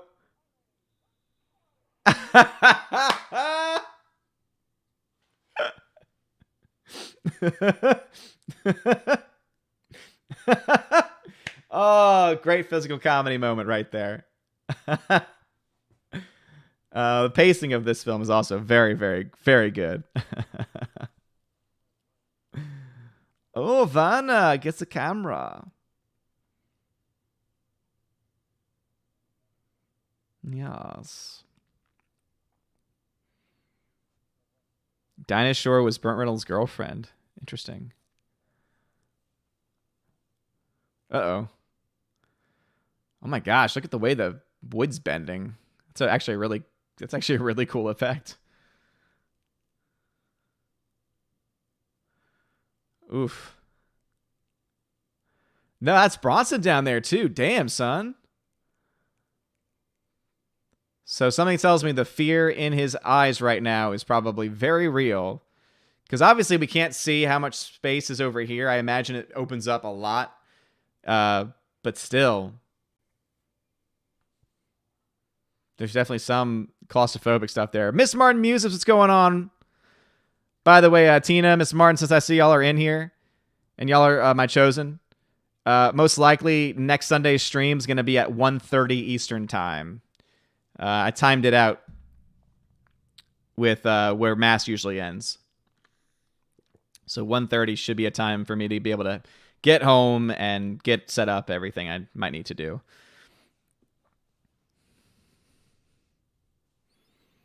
Yeah, I'll send a message and make it official in our chat on Twitter. So, but I just wanted to give you a heads up.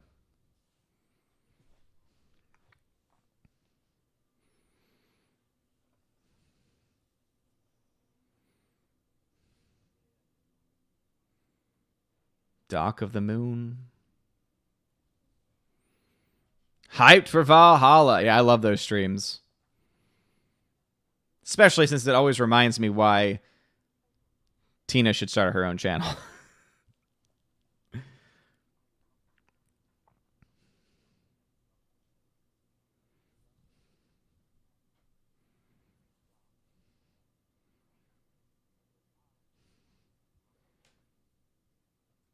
Also, Darkstar57 has finished the Duck Fisney shirts. So hopefully either one, I'll actually have one to wear for next weekend stream, or at the very least, we'll be able to show them off. So get ready, because I think he said he's going to try and offer some discounts for at least the people that are members of The Chosen, maybe even Asgard. We'll see.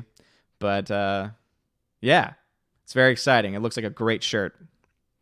Hyper, and I'm enjoying the film very much so far. Again, it's just classic era cinema. Just, again, well-paced, great cast all around. The camera work is solid. Other than just like literally the only note I have is that there is some sound mixing issues where sometimes the sound only goes to one side. But again, that's something that was actually more common back then.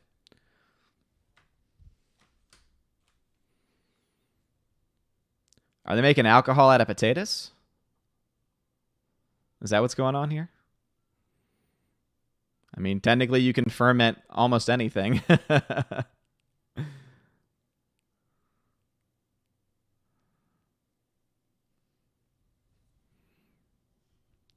This was a Stalag-Luft, meaning airman only POW camp. Gotcha, Larry.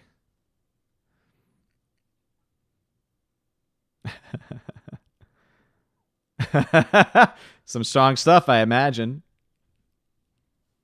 This dude. Look at this setting up.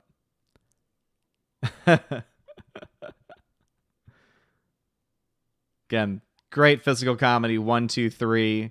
Build. Tina says, "Oh, that channel." Tina's "I can't take Parasite" channel. I'm ranted out about Parasite. But no, like, again, just history stuff. Oh, the American flag. They're not gonna like that. Larry says, "Mixing on the video, not necessarily the film." No, it would be the mixing on the film because everything else has been fine. And like when you have headphones on like this, you can tell like, okay, it was a mixing issue at the time. And again, it was a very common thing for films of this era. Uh-oh.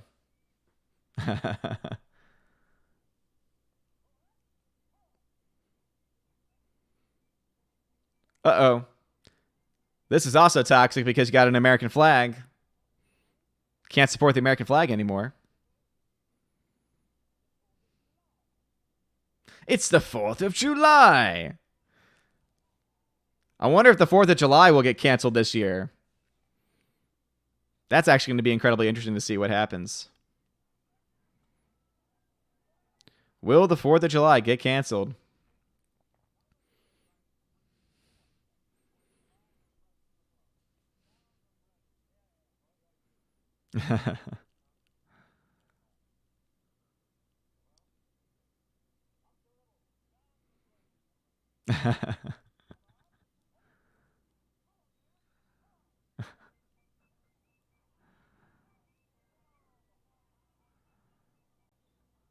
And so the soldiers are just, letting it go.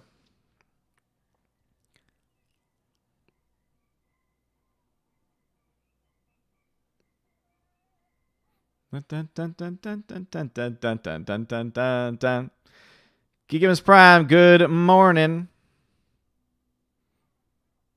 Yeah, definitely watch it on your own if you can.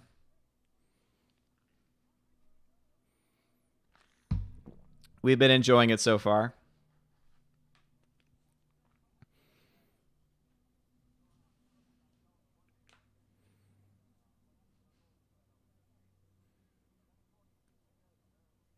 So, like, example, there's always minor issues like this, too, where you see the film, how there's, like, this halo effect almost. Again, that would sometimes happen if the lens wasn't fully clean or if there was some sunlight on there.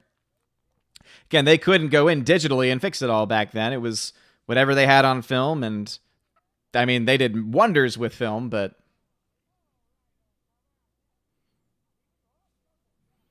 So the fact that there's so little technical issues, it's a real shout out to filmmaking at this time, seriously. Because nowadays it's so much easier because you got computer programs for everything and just dealing with digital files, not these giant rolls of film. And that's why I have huge respect for filmmakers like Tarantino and Nolan, because they're the few filmmakers still willing to work with 35 and 70 millimeter projects. Larry says, video artifacts introduce artifacts sometimes. Oh, yeah, no, for sure. But normally you can tell what is likely a video transfer, or in this case, a compression. And I said that at the beginning of the film, too, that this is not going to look as good because of the compression of Amazon Prime. And that's why I said if I like the movie, I'll probably buy the Blu-ray because the quality is going to be much, much higher. Gigibus, man, I appreciate it, but we're going to try avoiding random jokes today. Try and keep it focused on the film, trivia film, relevant information, context. Not a normal stream where we can just talk about whatever.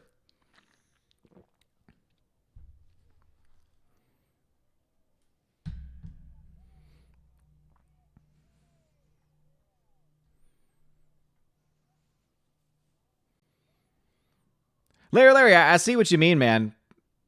I think that we're having some miscommunication because I'm trying to do two things at once. We can definitely talk about that another time in a full discussion. Because we do agree, it's just I think we're saying different things. It's all good, bruh.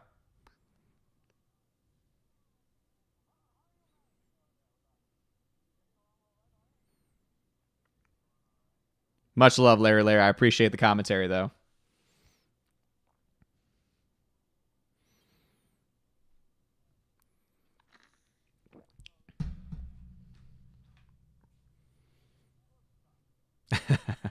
It's good stuff. What is fermented potato? I'll look it up myself.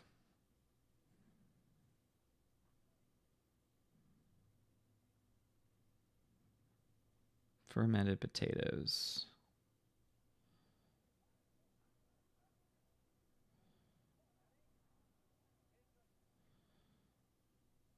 And of course, nothing pops up right away.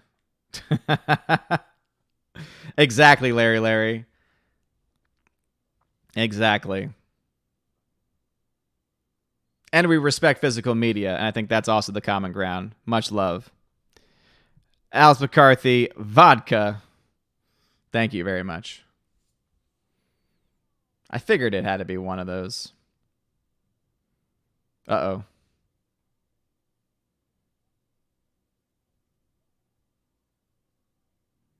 Uh-oh. Someone's just been exposed.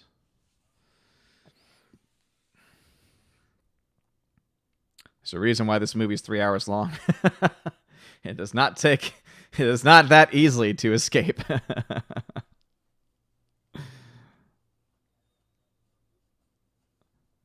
Nice, Tina Bojan. And that's why I love having these morning streams, because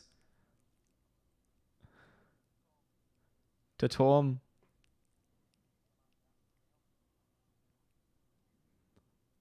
Love his accent.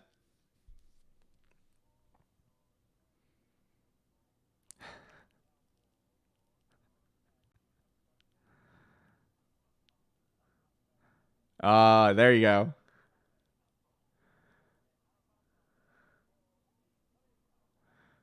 Nothing like a drinking song. But Tina, that's the other reason why I love these too, because the most of the films that I've planned for these mornings are films that I've never seen, older ones. Uh-oh. And because of that, there's a lot of commentary, there's a lot of stuff that we can really look into. And yeah, it's great.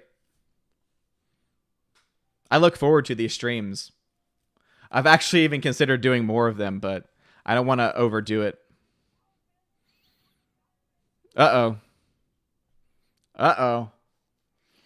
We have been exposed.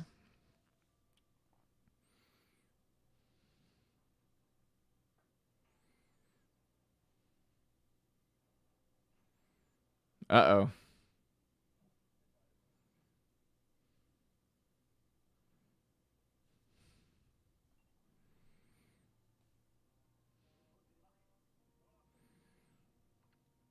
Man, and that really was also a clever hiding spot, too.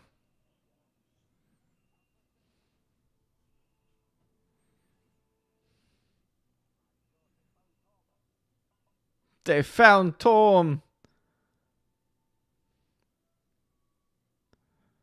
Aw, poor Ives.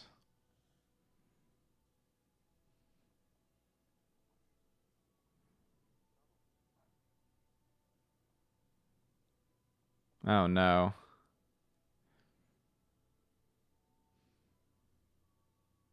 Aww.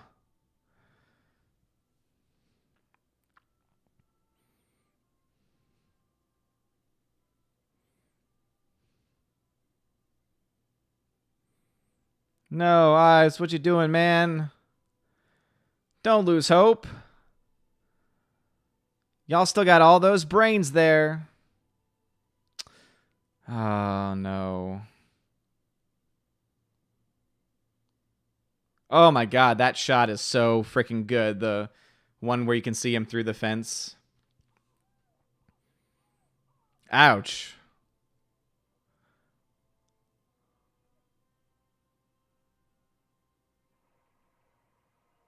Oh, no.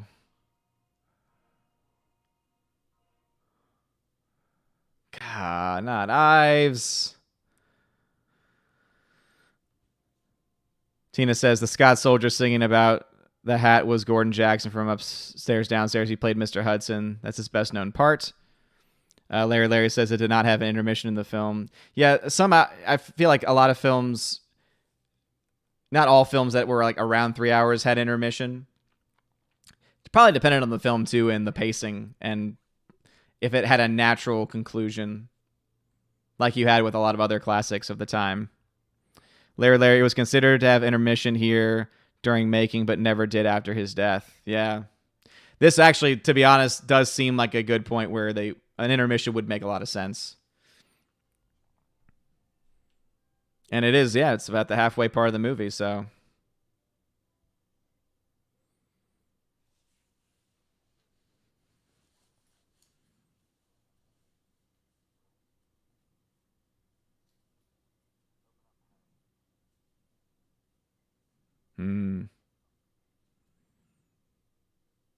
We dig. Round the clock. Yeah, you see you have this black screen right here. So yeah. You can actually even tell Larry, they definitely were considering an intermission there. It's the natural halfway point. Also, those moves right there, man.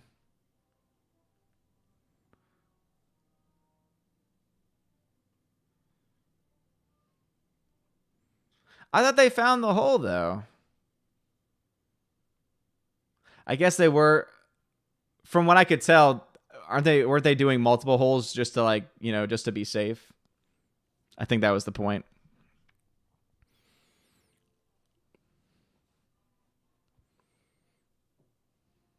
There are 3. Okay, that's what I thought.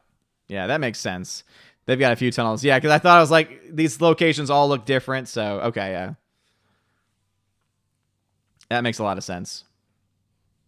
Yeah, okay, gotcha. So Tom, Dick, and Harry, when I heard that in the beginning, I thought they were calling the 3 people Tom, Dick, and Harry. The tunnels being called Tom, Dick, and Harry. Thank you. And again, this is the reason why sometimes it's very complicated to watch and also interact, but that's why y'all are here. Y'all help me, because a lot of y'all have seen these films before. So, different lengths too.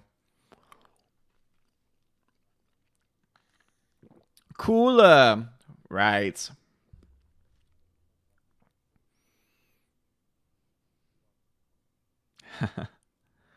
Oh. It's all a part of the plan. The cooler king. He is the cooler king. And look at him. He's just like, yeah, I'm going to the cooler.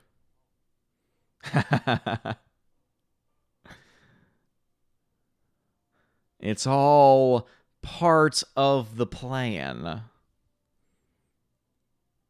As one famous Joker once said.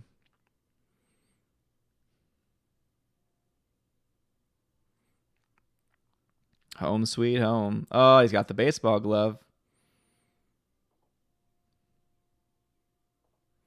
At least it's a way to stay entertained. See, I feel like if I was an evil German soldier at the time, I would just take it. Also, this might just be me, but I probably wouldn't be as bothered by isolation. Uh-oh. Uh-oh. Oh, no. No! Bronson. Pull him out.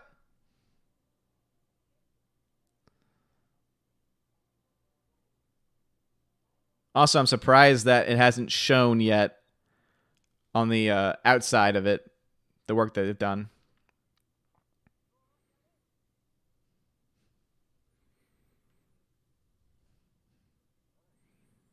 Yeah, Habernax13. Again, it's why it's great to have some awesome people in the chat. You know, Tina, Larry, Bruce.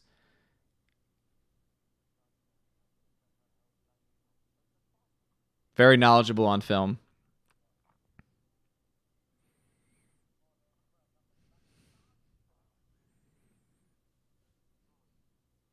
He just said, "I'm sorry."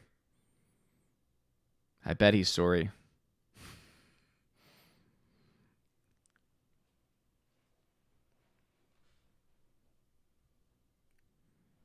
But it would be your responsibility to attempt to escape, says Tina. Oh, okay, gotcha. Then Bruce says, when I was younger, I was told I looked like Bronson. Is that a good thing or a bad thing? I don't know. I guess it depends on who you're asking. Uh-oh. Oh, no. He's losing his vision.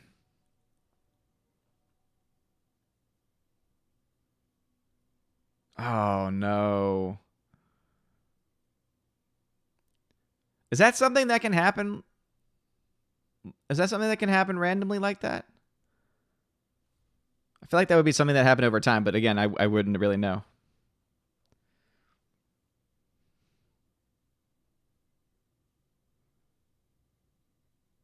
Nice, some rehearsing.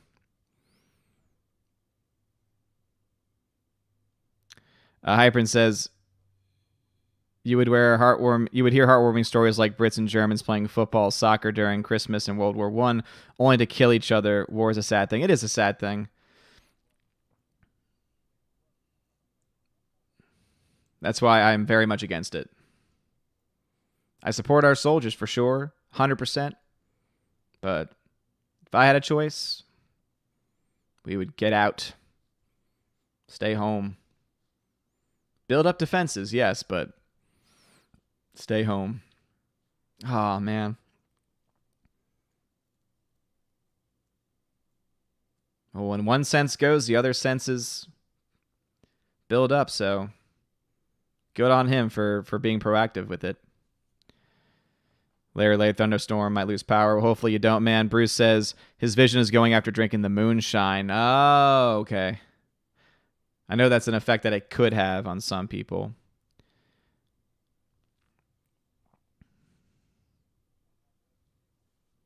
The old escape suit. Will, I thought you've been in the Discord before. If you just go onto the Discord server, go to the section that says in the voice channel AMM. Just go to AMM voice channel. I sworn you were in there before, Will. If not, I can try sending you one, but it'll take a little bit. If you're from Moonshine Country, you see the connection to him losing his vision. Okay, I've never had moonshine before. I know that moonshine typically had that effect, but then again, the reason why I asked is because only he's the one being impacted by it, not anyone else.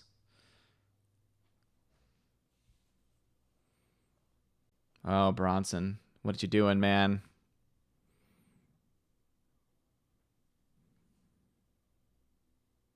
You only get access by... Oh, no, dude, it's all good, man. I'll pull one up on my phone right now. I got you, bruv. You're my boy, Blue. Yeah, I have you in your... I sent an invite to you. I don't know if that's going to do anything. Let me know if you got anything sent to you. But I'll also put it in the chat for anyone that wants it.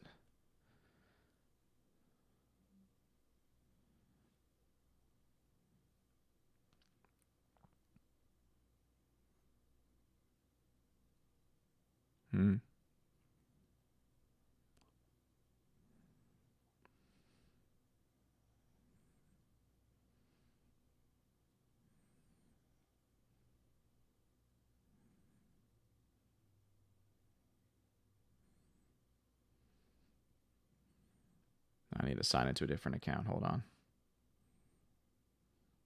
So wait, is the actor claustrophobic, or is the character claustrophobic, or is it both?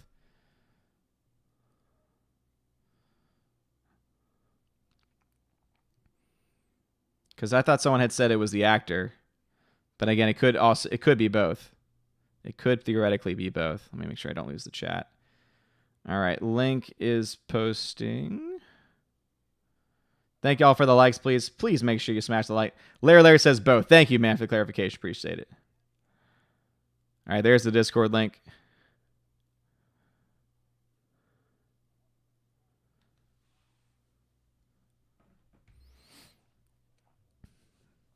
It's cool when they're able to add in real qualities of actors into the roles they play.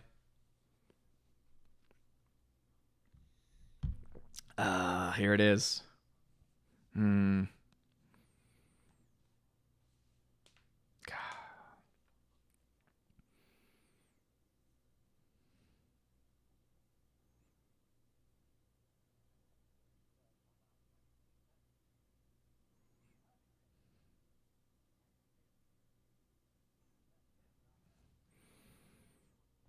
Yeah, coal mining too. You're right. So yeah, so as you mentioned, okay.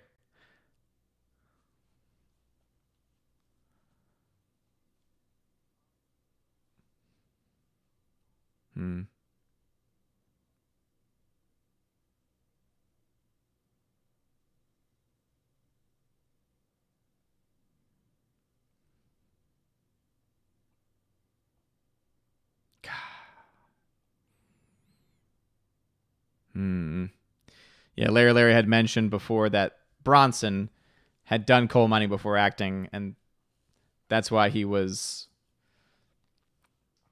claustrophobic.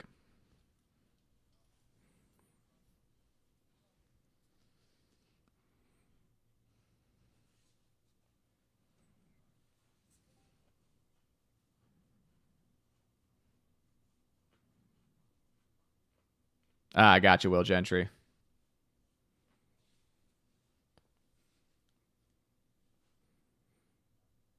Afterwards.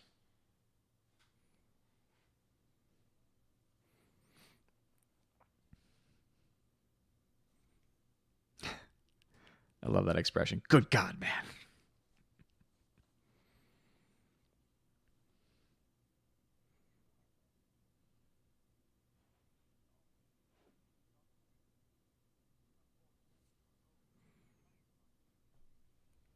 Yeah, I can never be a miner. Way too many risks. And usually not worth it because you might get good pay, but insurance is probably crap, and the most important thing is to have that insurance because of the effects that mining has.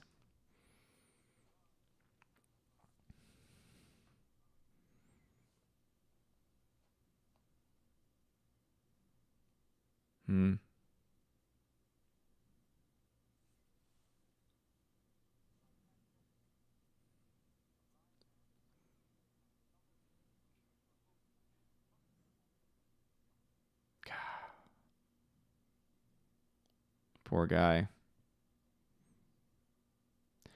Bronson helped the director in how they got rid of the dirt in the tunnels. Nice. Yeah, it would make sense.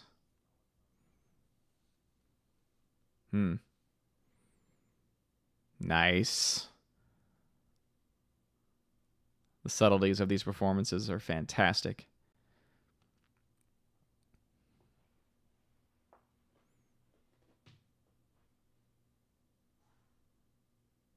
Amazing that he was a POW before he became an actor.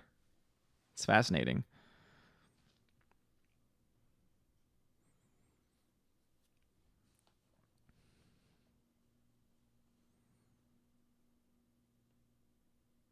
Age of sacrifice. Putting the needs of others before yourself. Guy's a hero.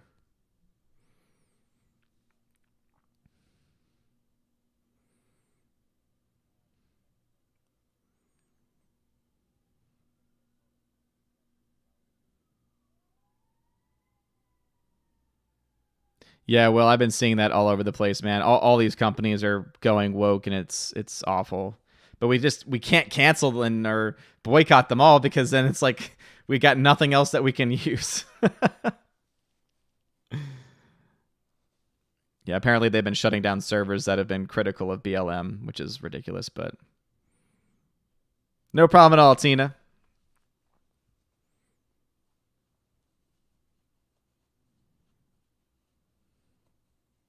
No problem at all.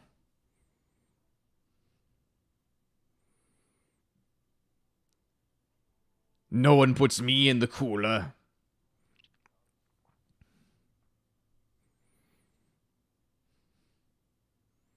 Also, I just love how American he is. He's like, I don't care. I have my baseball glove. Baseball is an American sport. It's Americans' pastime. America. This dude right here. But I was saying, I actually give me like a cot to lay on. I could probably do okay in isolation. I say that, but it's because I like quiet. Larry says a German actor was a POW of Allies and a Russian actor was a POW of Germans. Wait, in this film alone? Damn, dude, that's actually pretty cool. Again, I think Hollywood cared a lot more about the subtleties and the hidden meanings of that kind of stuff back during this time.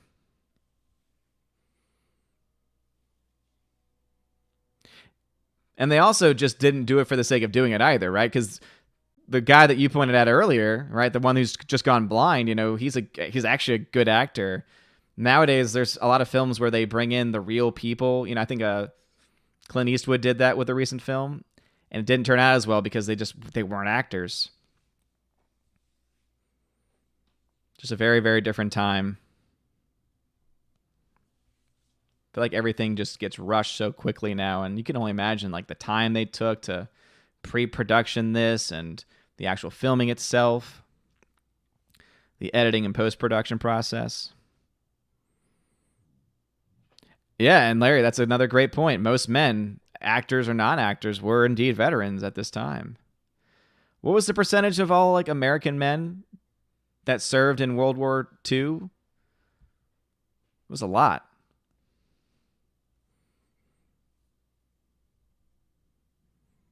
Again, a very, very different time. Tina says that's like most of the actors who played German officers on the Hogan's Heroes were German Jewish who escaped Germany. Very ironic. Yeah, man. But again, that just, to me, that makes it cooler. Yeah, the vast majority, Larry, for sure. Like basically, unless you had a medical condition that would have made it dangerous for a squad, then you would go. And again, that's the reason why eventually, you know, there was actually a lot of integration, at least within the ranks of Army, because they had to, they were forced to. And then, of course, women's suffrage, you know, women were brought into the workplace because they had to be. But of course, we all know that none of that actually happened until what, 2008.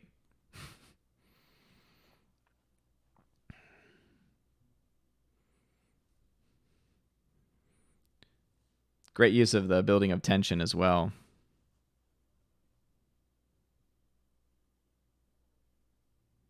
Right on the tick. My dad served in the Pacific Theater, island hopping in Japan. Oh, damn, Larry. Well, shout out to your dad and thank him for his service. And if he's passed, then obviously we pray for him.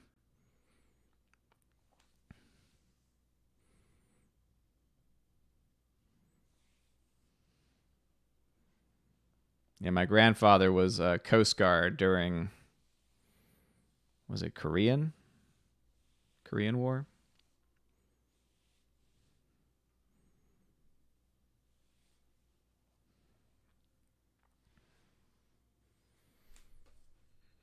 And then my father-in-law served as well.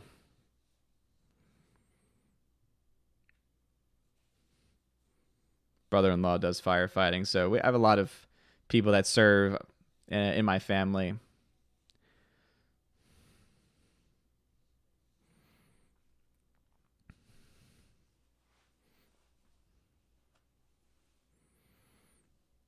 Souvenir rifle, rising sun flag. He's gone, says Larry. Yeah. So rest in peace to him.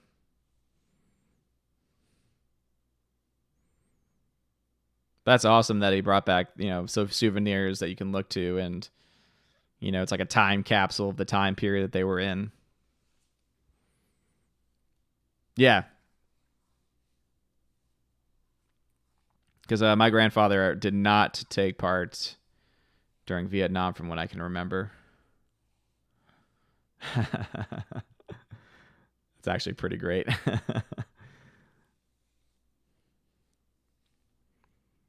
No problem, man.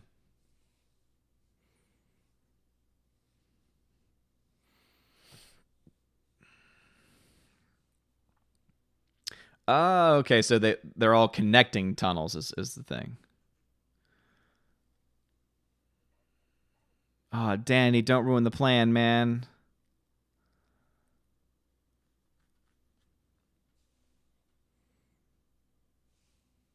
Don't ruin the plan, man.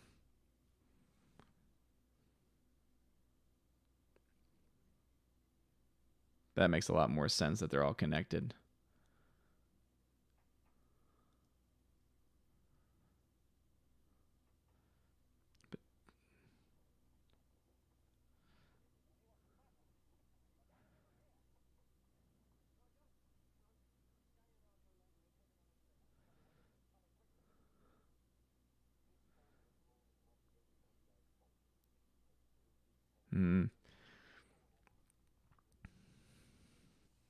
Larry says, photos too very interesting. He was skinny as a rail in Army Air Corps. Oh, yeah. Well, I mean, World War II especially, I mean, must have been so damaging to so many individuals. Here's my thing. It's an awesome and I think efficient process. But how are you going to get 200 people out this way?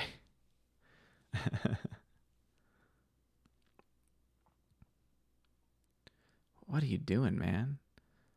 I guess he's freaking out for the...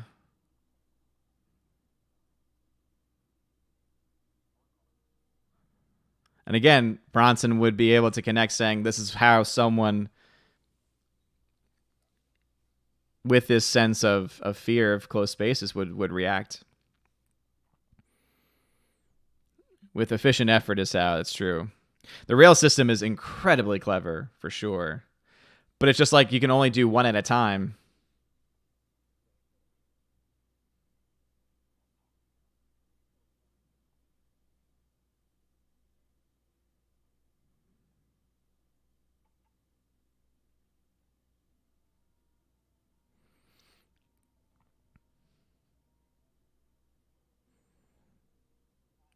Now, obviously, I'm not be able to really keep track of how long each, because it's a film, but I imagine if I'm assuming they worked out, okay, here's how long we have, here's how long it takes per person.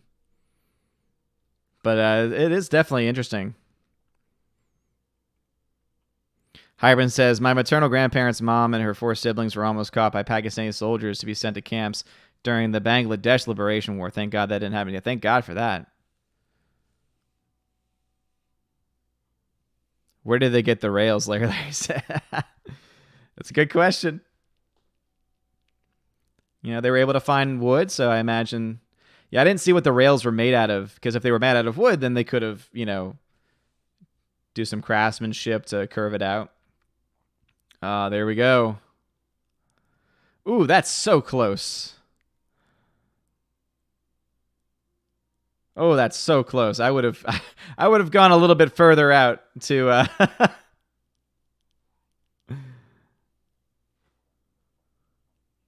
20 feet short. There we go. Damn.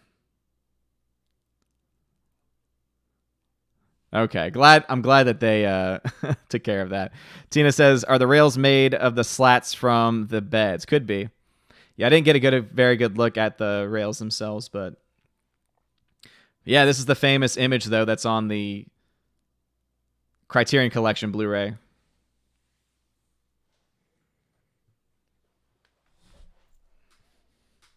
Damn.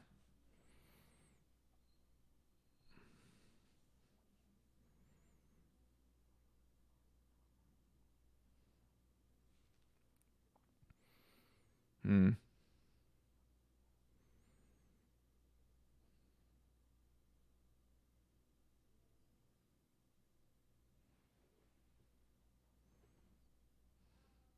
Hmm.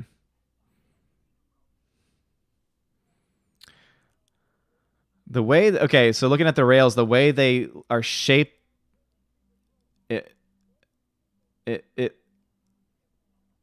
How the devil should I know? They look to be made of wood, based on what I was able to see, at least. But yeah, there's a really cool artistic image of this shot of the head peeking out of the hole on the Criterion Collection Blu-ray.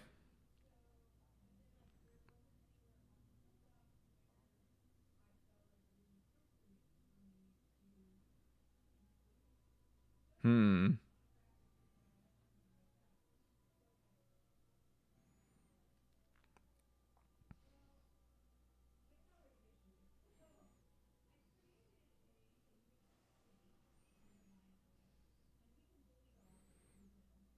They are improvising though.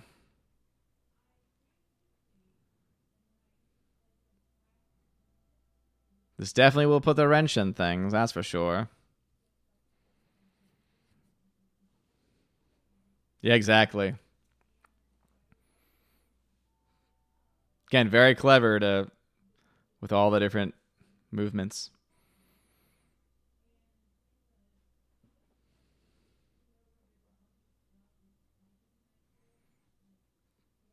You better hurry up, man.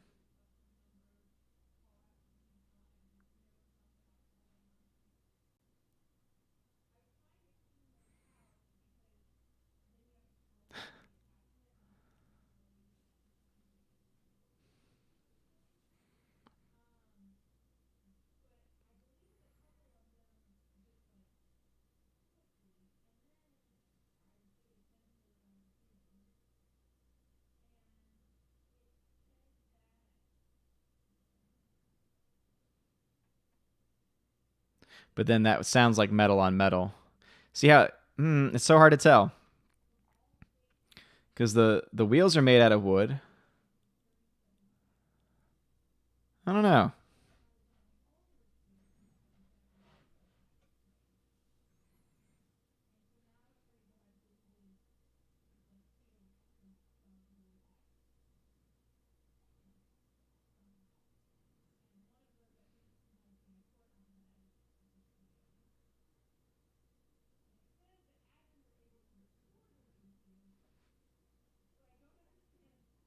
Hmm.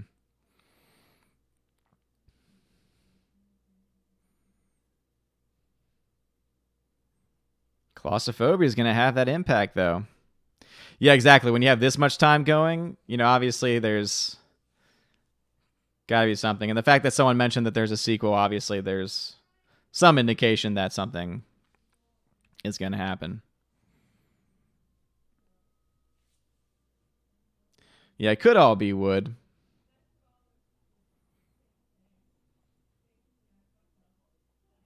Now, this will be the difficult one with him being blind.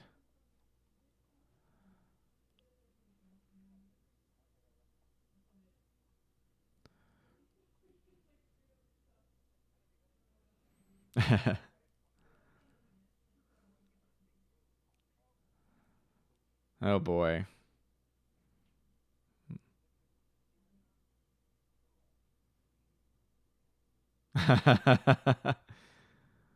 It's like, watch him be the one that screws it all up. Artistic license, Odin, artistic license.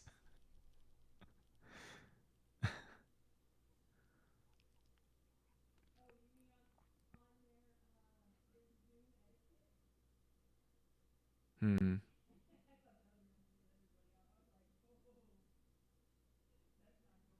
Uh-oh.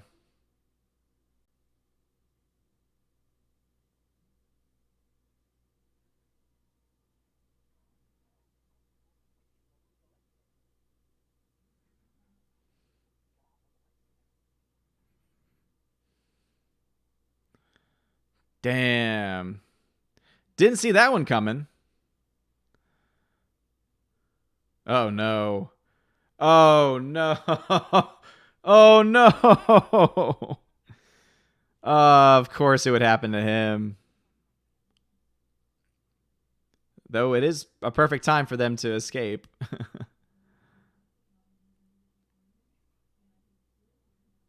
Well, at least they got him out. That makes me happy. But this poor guy stuck in the tunnel.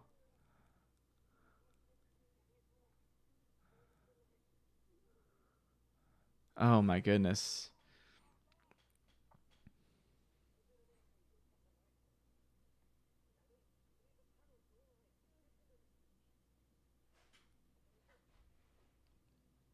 Man.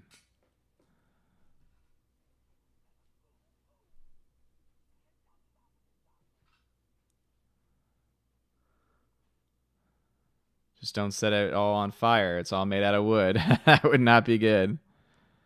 Yeah, Bronson, not so tough. His performance is fantastic, though. But because of his real life experiences, I'm kind of wondering it's like how much of it is acting and how much of it is his own thing. All right, again, here's a look at it.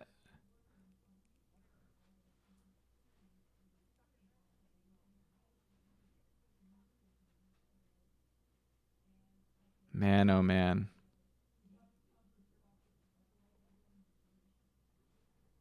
Come on, Danny boy. Get yourself out of there. Get yourself to freedom.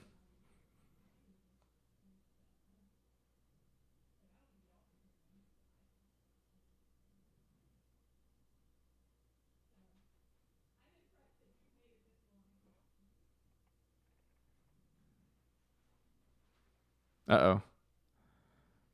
That's the end of the air raid.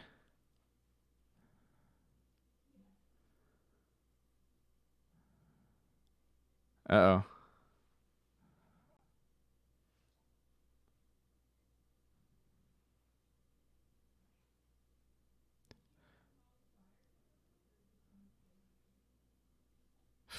Man.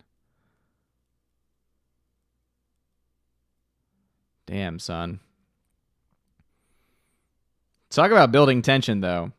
Oh my god, no, this dude. Uh oh. Uh oh. Oh no.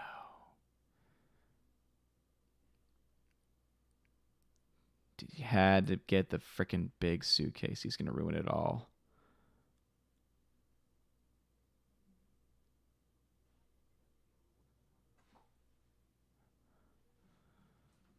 Hmm.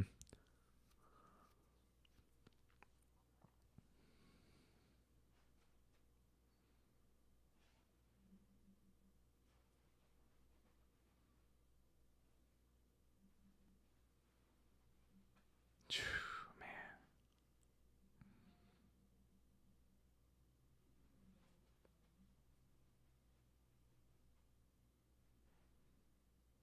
Oh no. Oh no. No, no, no, no, no. Oh no. Stay still.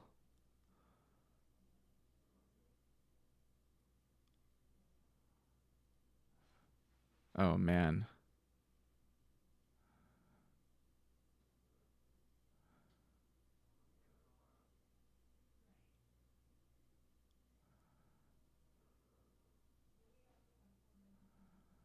Oh my goodness.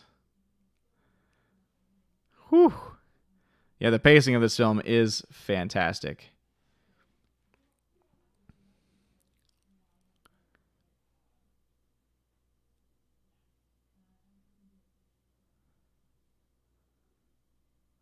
Just don't sneeze right now. Oh my goodness. No, no, no, no, no, no, no, no, no. Oh, you idiot.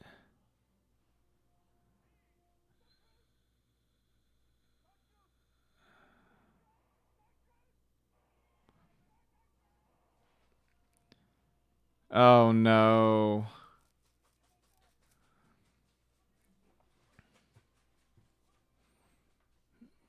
Oh, man.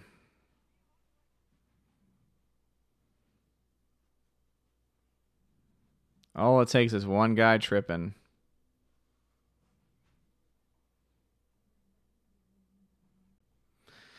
Whew. Lord.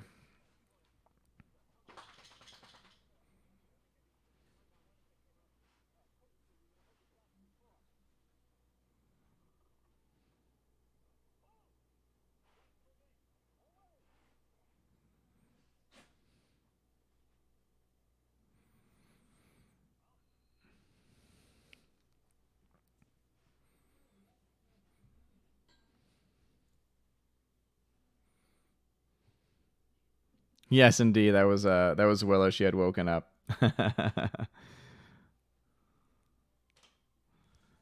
Yeah. They've been sweet puppies.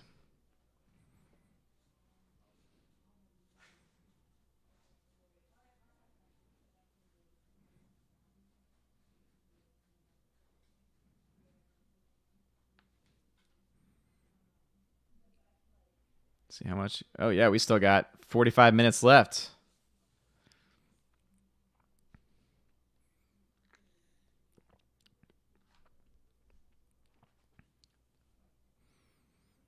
Now, if it was me and I had escaped, I would be building a tunnel from the outside in.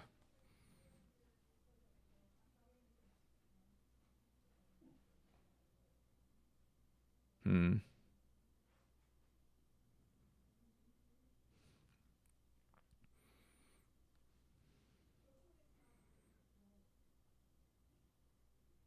Ah, Tina, yeah. I forgot that that was in this one. Yeah, that's why I always, whenever I saw pictures for this, and the motorcycle shot is so iconic with it, I always assumed that it was something that was like a road movie. Had no idea it was a World War II escape from a prison. So, very solid though. And everyone watching on Discord, I hope that it has been coming through as fine as it can. I know there's been some stutters. As I said, I think Discord has like this nitro function that you can buy. It's like a premium function that I think increases like what bandwidth or whatever. I'll look into that and potentially it might be worth the investment. Larry Lay says McQueen would not do the film without riding a motorcycle, not based on any. Hold on. McQueen would not do the film without riding a motorcycle, not based on any real facts. Oh, wait. The claim that he wouldn't is not based on facts and just opinion? I don't know.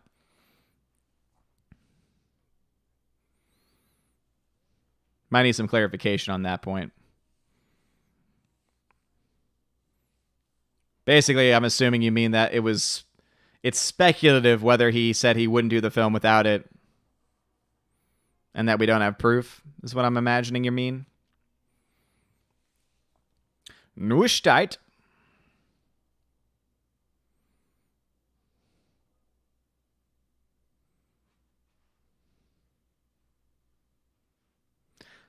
Bruce says the German on a motorcycle chasing McQueen is also McQueen. Wait, really? That's amazing. Larry says the motorcycle scene was not based on reality. Oh, okay, gotcha. So McQueen wanted it in the movie, but it's not in the story. Okay, that makes sense. McQueen chases McQueen. That's great. Surprised that they wouldn't get another stuntman to do it. Oh, I'm sure I will be able to tell Bruce, yeah. I usually have a pretty good eye for catching stunt people when they're doing stuff. Larry says he would do the film if he could ride the bike. Wow. So they're like, hey, let's add it in at the very end. See what happens. It's amazing that we're, almost 2 hours in, and it's the first time that I think I've seen a swastika. Most other films of this era, you would always almost like see him all over the place, I feel. The Jump is a stuntman, Larry says. I assumed. Yeah. That makes sense. There were 2 McQueens in the movie? Twins? Also, if you are here, please smash the like button. It really does mean a lot. Share it out if you want as well. Because anyone could take the stream, start from the beginning, and... Hibernectin, have you learned any foreign languages? I took Spanish for about 10 years of my life, but it's very, very basic. If I were to read it on a paper, I could probably understand most of it, but I've lost a lot of it. I was never good at speaking.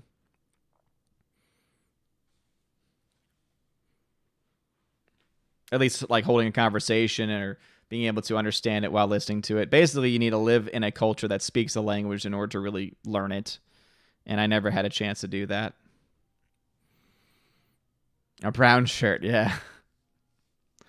Oh, look, it's a bicycle. Is that what we're talking about? Ride a bike?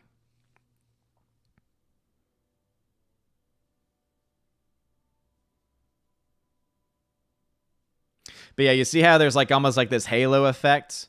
That's something that's very common in film transfers.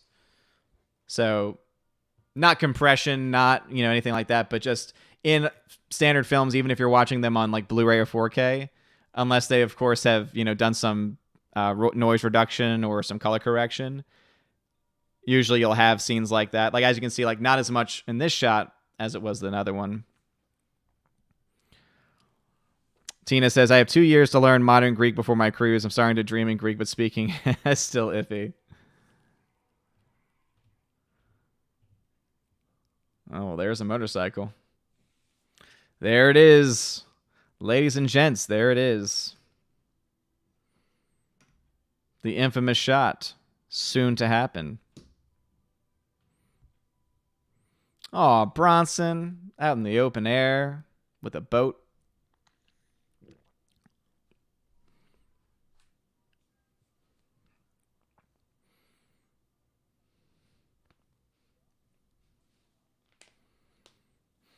Danke.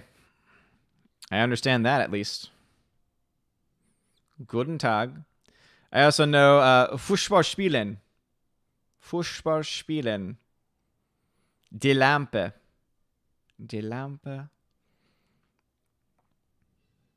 I knew a few other phrases. I actually, in my internship I did out in California, I worked, 2 other interns came for a short time. They were both Austrian. So they taught me a few things that were German. Oh. He did that little hop on by himself.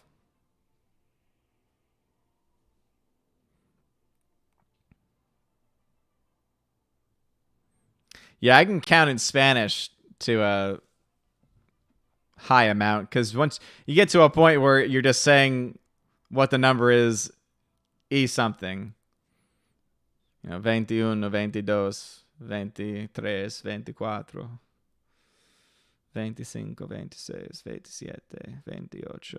28, 29, 30. You're welcome. This is now Spanish ASMR with Odin.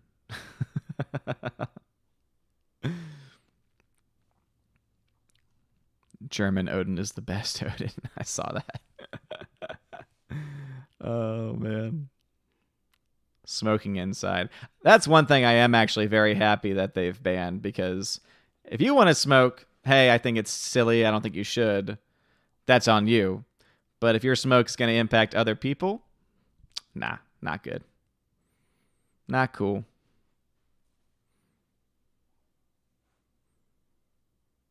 Tally ho, eh? This dude, so good, helping out the man that can't see. And yet he has glasses. He couldn't give those glasses to the guy that can't see. I mean, obviously they might not be the right prescription, but still.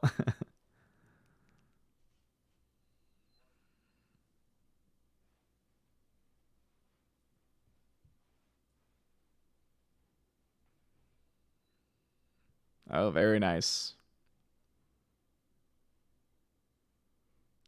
Good job, old boy.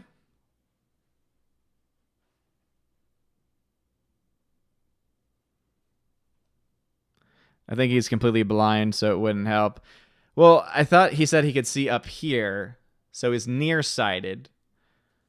So yeah, most glasses, I'm assuming those are like reading glasses, so.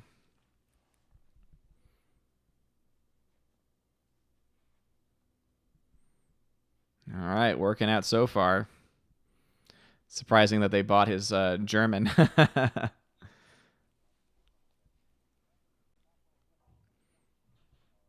Really? Was this their plan all along that they were going to jump off the train? That they weren't going to get their own backstory? Or is it because he went blind, it changed the plan, and so therefore they had to improvise?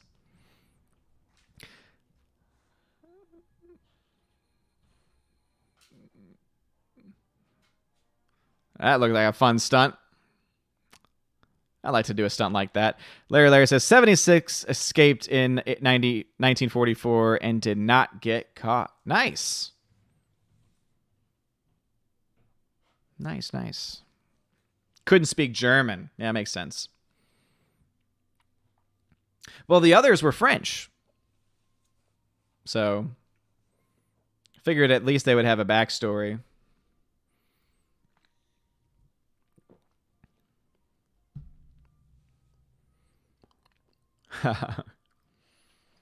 It's just a little bicycle. Hey, Willow. You're being a good puppy.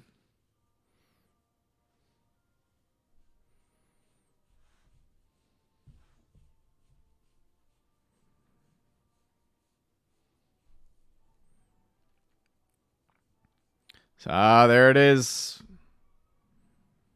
McQueen on the motorcycle.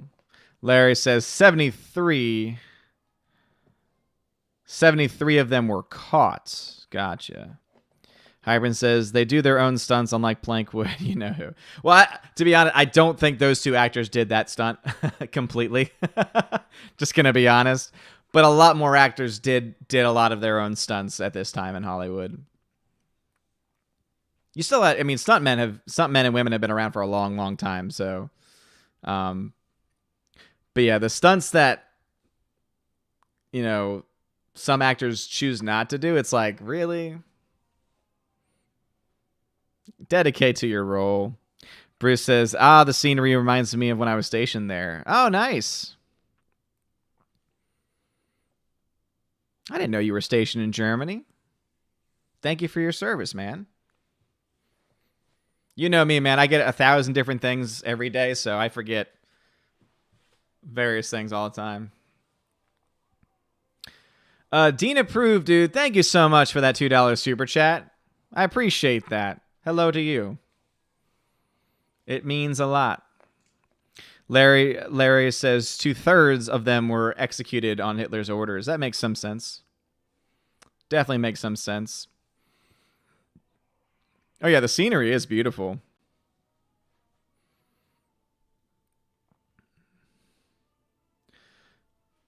All right, there's multiple people driving motorcycles, so I'm assuming not all of them can be Steve McQueen. Jacob Juice, what's going on, man? Have you figured out the Discord yet? I tagged you in the channel where I do the giveaways. So on the left-hand side of the Discord app, if you're on a computer, when you click on the logo for my channel, it should bring you to my Discord channel. And then you'll see a bunch of different text channels and voice channels all labeled. One of them's labeled as giveaways. Click on that, and you should be able to see everything. I did tag you in it, so that way you knew where it was. There's no giveaways live right now, but I just got in some more Blu-rays, so I'm thinking of doing another Star Wars Despecialized giveaway, since I can burn those. Actually just finished. So Jacob Juice is also a follower of John Flickinger, and so he'll appreciate. I just burnt John a set of the Despecialized Star Wars because I said I would get it to him. Jacob Juice sees it. Perfect, man. We'll be on the lookout. I tag at giveaway eligible, which will send an alert. Basically, it'll pop up red with like a 1 next to it on your Discord anytime I do that. Similar to when I do like for everyone, but that will just go to giveaway eligible people. So look out for that today. Glad that you were able to get it though, man.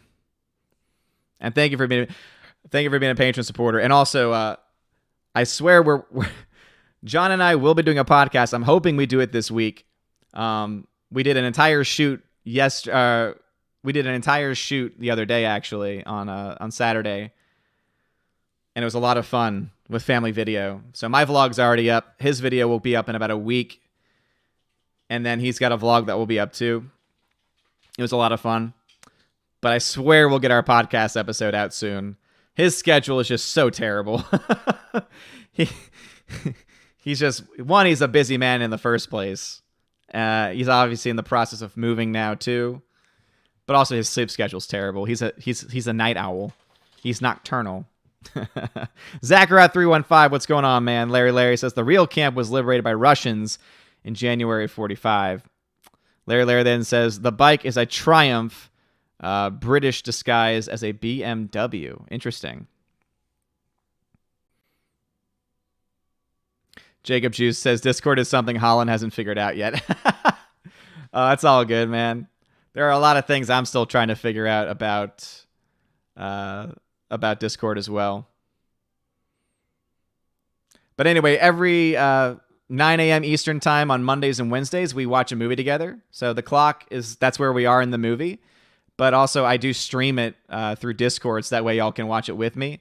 It's not perfect, but you know, for being free, it is what it is.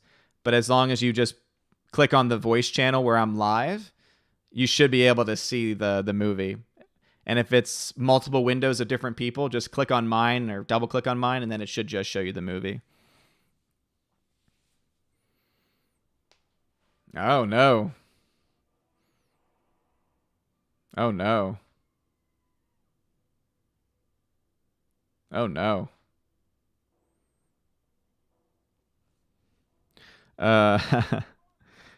McQueen raced Triumph bikes since the 1950s, says Larry. Nice. Oh, no. Oh, no.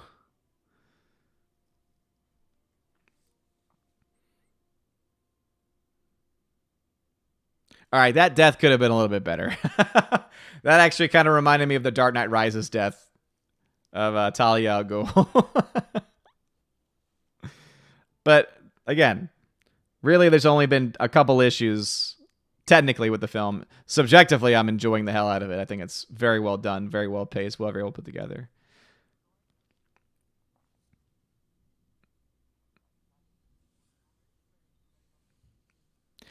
So Jacob, the time bar, that's where we are in the movie. So we're 2 hours, 22 minutes into The Great Escape, which we're watching right now. Hmm.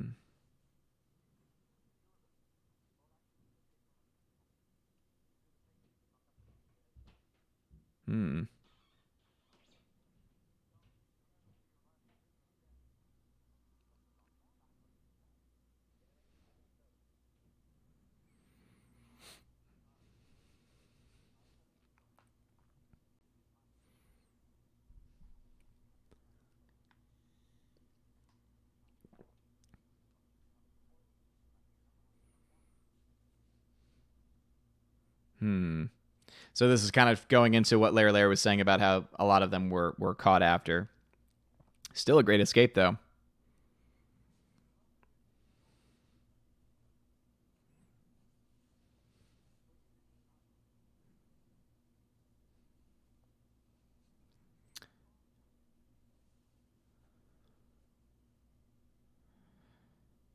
Larry says, don't worry about David McCollum. His wife will marry Bronson later in 67. Jacob Jews, I don't know what that last question is, but if it's a technical question, ask Tina. Tina's my mod, my Valkyrie on the channel, and she can help you. Also, a bunch of the people watching this right now are veterans of the channel, so they can help you figure out any of the technical things going on.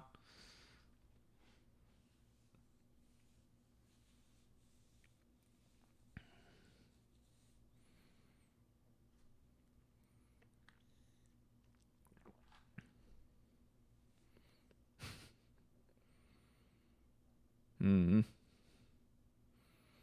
Man, after all that work, you would think. Also, it's been understated, but the score of this film has really been just spot on. Like very, very atmospheric. Always fits the mood. Very competently made.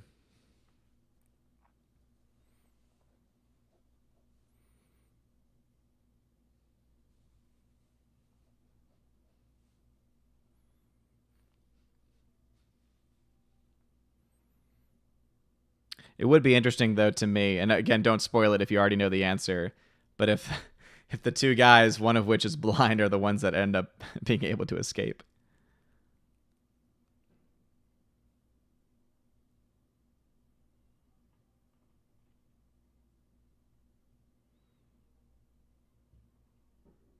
Look at that fight choreography right there. Look at that fight choreography right there. Oh, yes. It's good to see when the actors themselves get a little dirty, get their hands a little dirty on it. Yeah, probably a smart move to have the gun. Tina's getting another pack. That's crazy. Should the post office be delivering it all at the same time? Their struggle does feel real, you're right.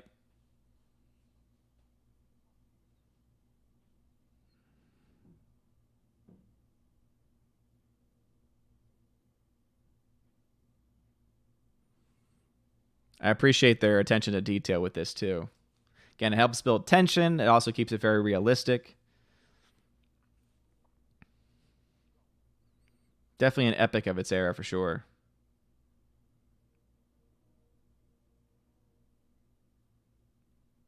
Uh-oh.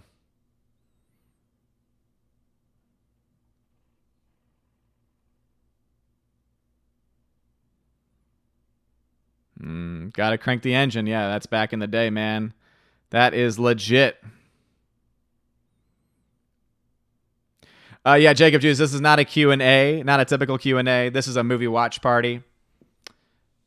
On Tuesdays and Saturdays, I host my Welcome to Asgard podcast streams, 7 p.m. Eastern time. I don't know what time that is where you are, but that's where I take more open questions. And then when John and I host the podcast, we'll, of course, answer Q&A. So if you have a question that you want answered on the podcast with John, go to Patreon. I have a post for those questions. And thank you very much, Tina, for helping him out. And Jacob, seriously, thank you for being here, man. I appreciate the support.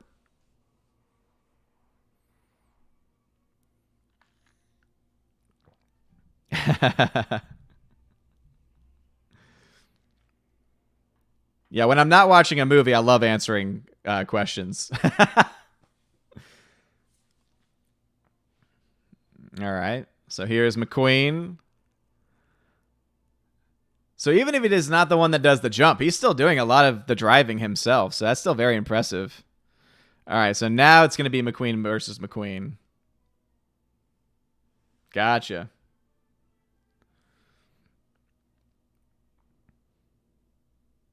It'll have to be the shots where they're not on the screen at the same time, though. Otherwise, it physically could not be McQueen chasing McQueen.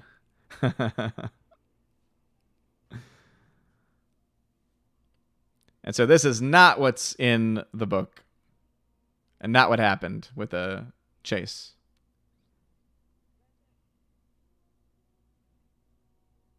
Look at them flying away. Fantastic.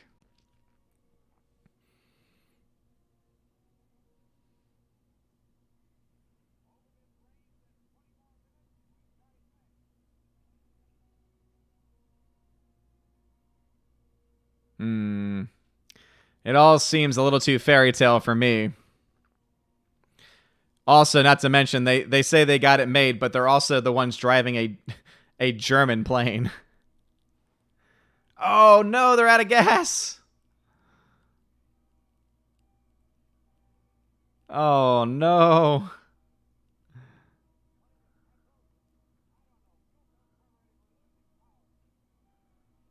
Oh, no, no, no, no. Brace for impact. Ooh. That's a nice practical effect, though.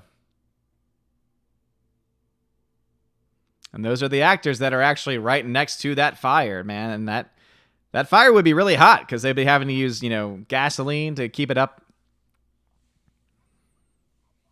Yeah, McQueen sounds like a badass.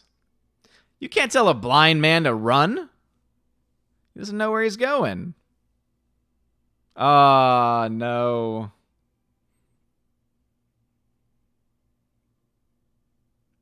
Not the blind man.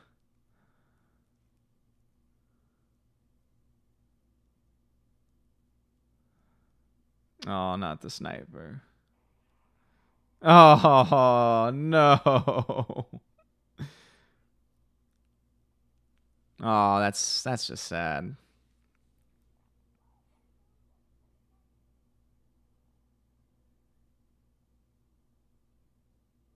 Looks like right in the heart or in the stomach. Ah, man.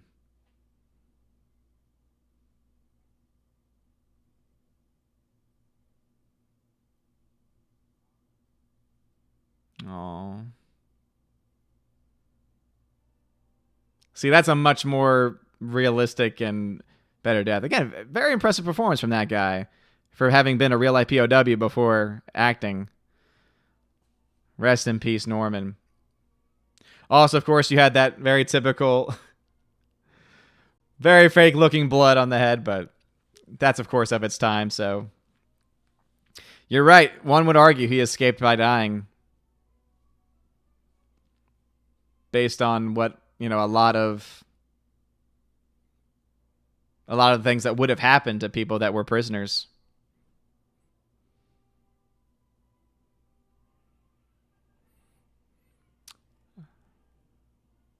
Oh, are we getting set up for it? I say that's McQueen right there.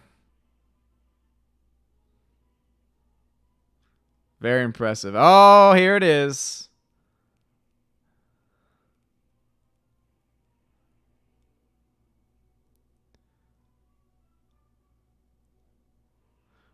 Boom. Look at that. That was a nice jump. Surrounded by both sides. What you gonna do, brother? Oof. Oof. Oh, no. Oh, no.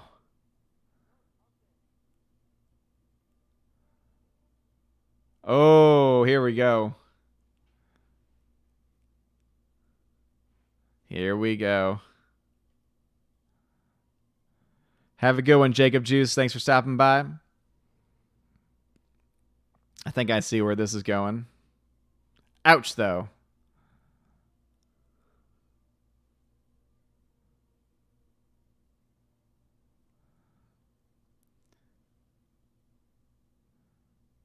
Oh, nope. I thought he was going to blow himself up. When I saw the gasoline coming out, I'm like, he's going to go out in a blaze of glory, isn't he? Not so much. Still a very impressive jump. Though I do love how that's like the iconic moment of the film, but like there's just so many other things that happen. And it's such a short moment. If that was the moment like he escaped and made it, then, but. Friar Odin. Jedi Starship. It's been too long since you've been in the chat, man. You can't say things like that. That's offensive. Oh, look at this dude. Yeah, look at this dude right here. Yeah, it's getting to the length of a buzz cut because I still got that wound on the back that's almost healed up. But I want to make sure it's fully healed before I start shaving over it again.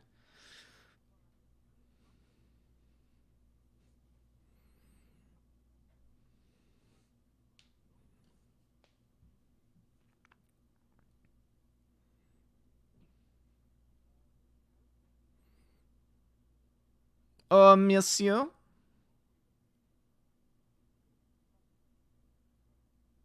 Téléphone pour moi. Merci.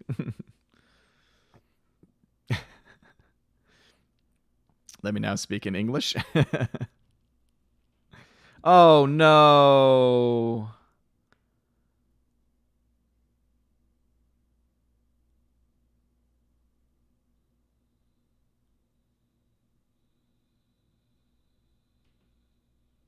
Oh, okay, okay. Okay, okay. At first I was like, oh, did they just trick him into speaking English and catching him? No, no. That's much better. Let us celebrate. Yes. I'm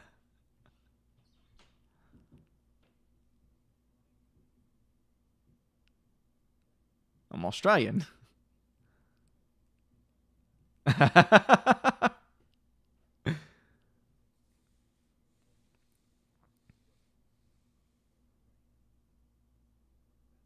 He's an Aussie.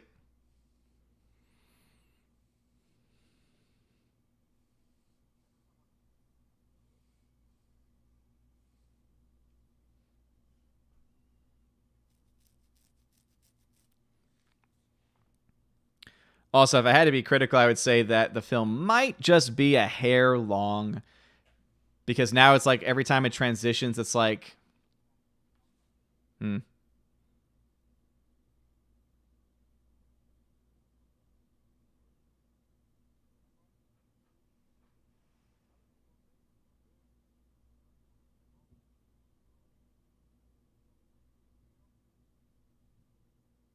Uh-oh.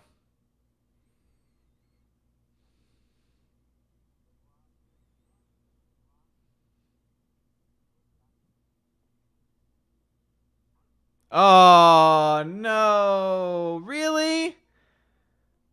Really? How do you slip like that, man?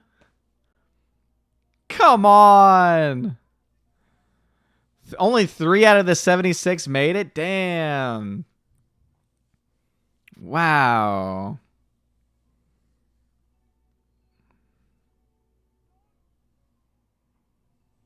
Exactly. Well, good day, Coppa.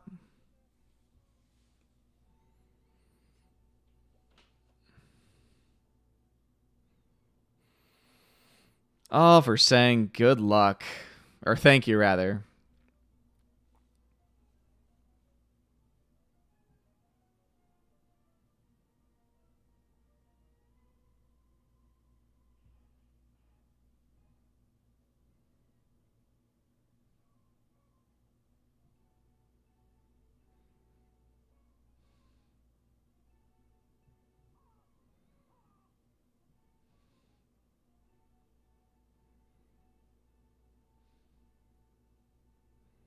Man, oh man.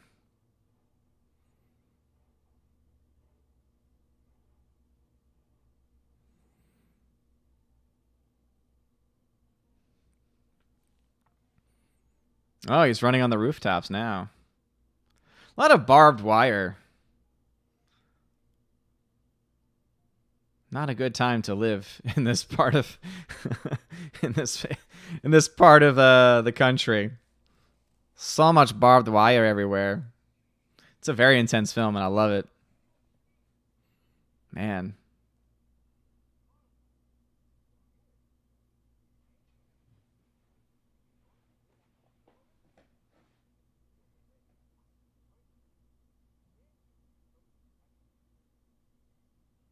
Oh, that was slick. That was slick. Good at accents. Very good at accents to be able to actually trip up German soldiers.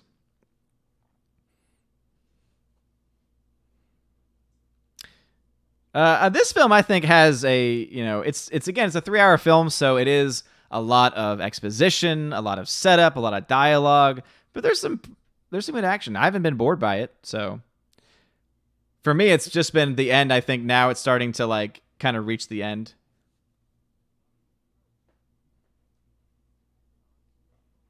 Mm,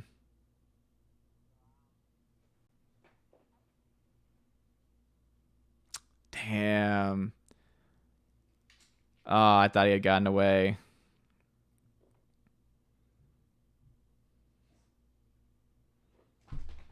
Damn.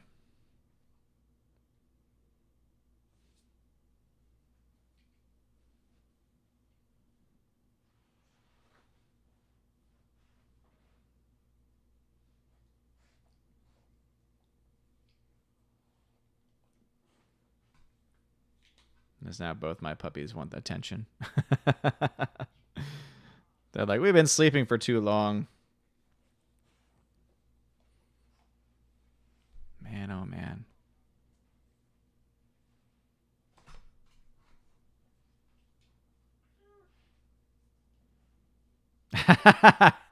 I hear you, Tina. That's a foggy image right there. Somebody tells me the weather conditions were not working their were not working their way when they had to film that shot.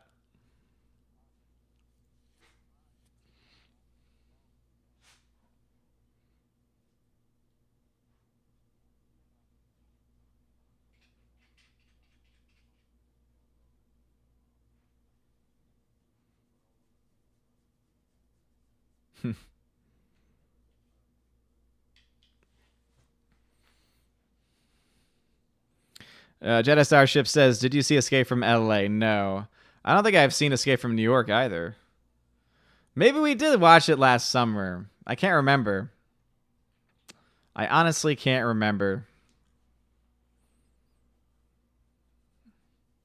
But definitely not Escape from L.A.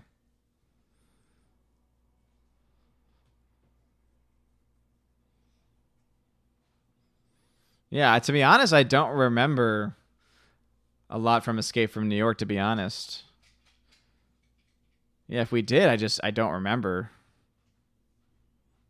I'll have to look into that after the stream.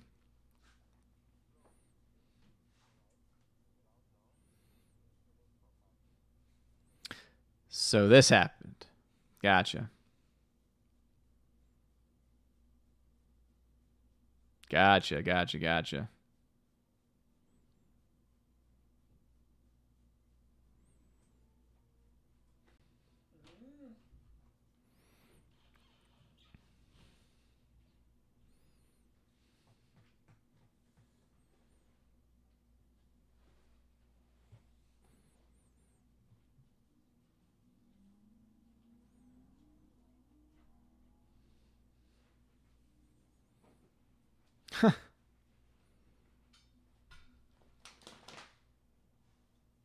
Ah, yes.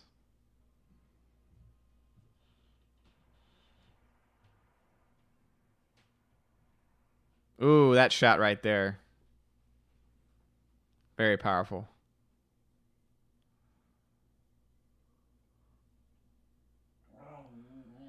But I was gonna say, like, what they were saying is like, I've never been happier. It's, if you have a reason to live and a purpose, or you feel like you have a purpose, it definitely increases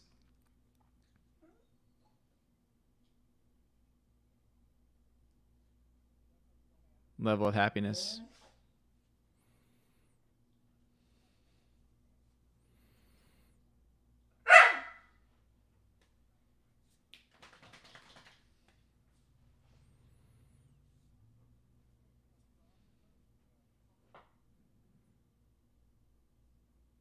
Hmm.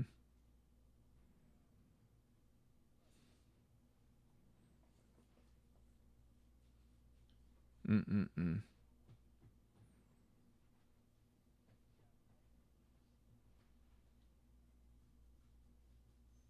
Hmm.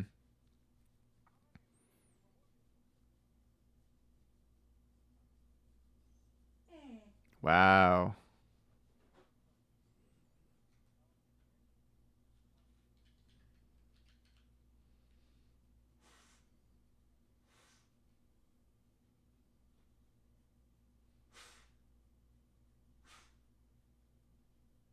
Hmm.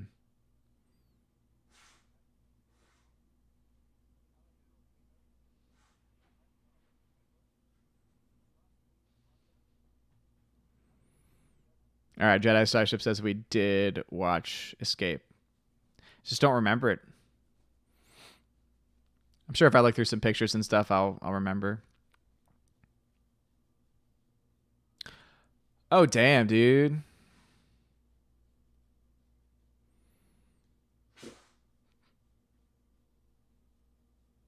Who would have thought a boat would be the...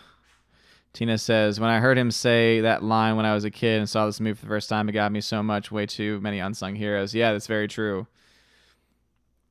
Not something that you would think about, right?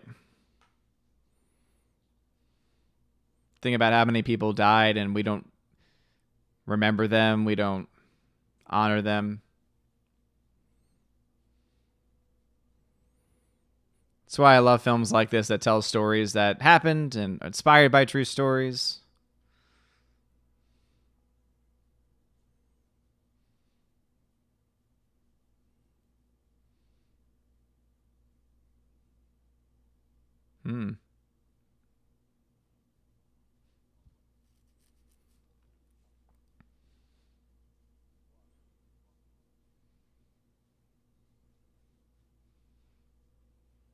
But some of them did indeed.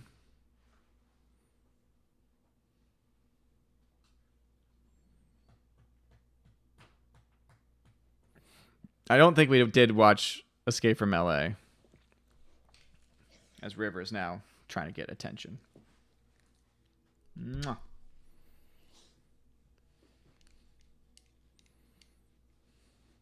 Yeah, the French resistance helping.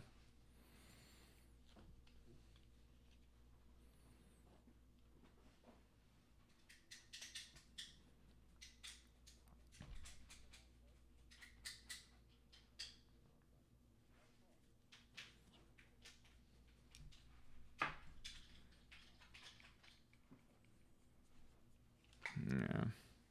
Poor Blythe.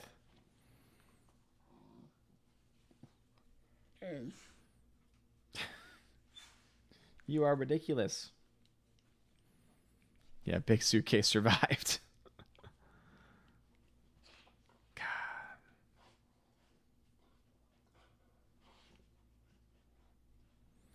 Longest Odin stream ever. Not the longest, actually, Alex, but definitely one of the longest. Man.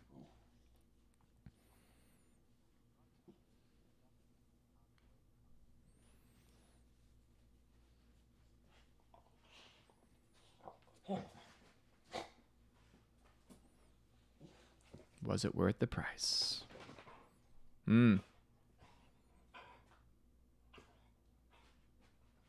Always depends on the point of view.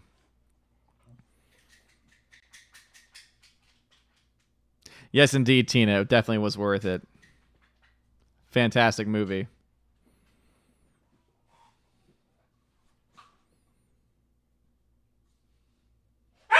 So now the dogs are fighting.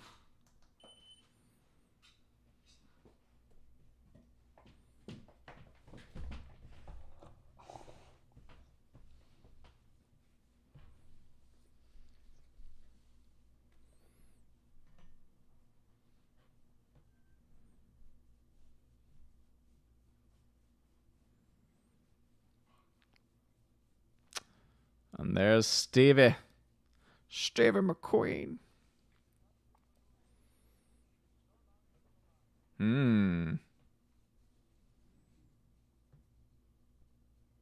He is no longer in command.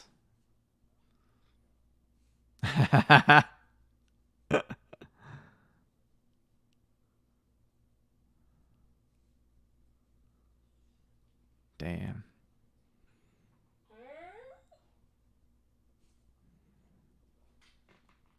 Alex.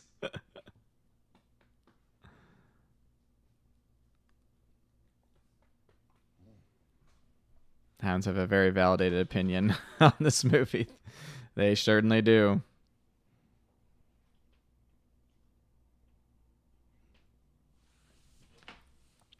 They certainly do. Let me guess. Cooler? You going to send him to the cooler? Give him his baseball glove.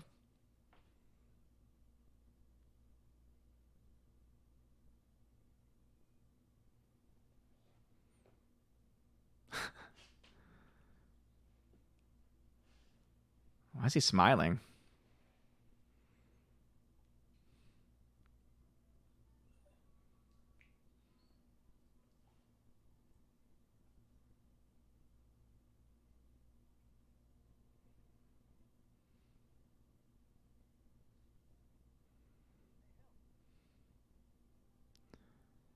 Gotta get the baseball glove.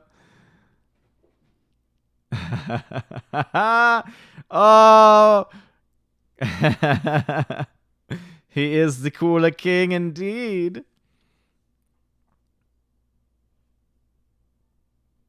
I love the music playing in the background too.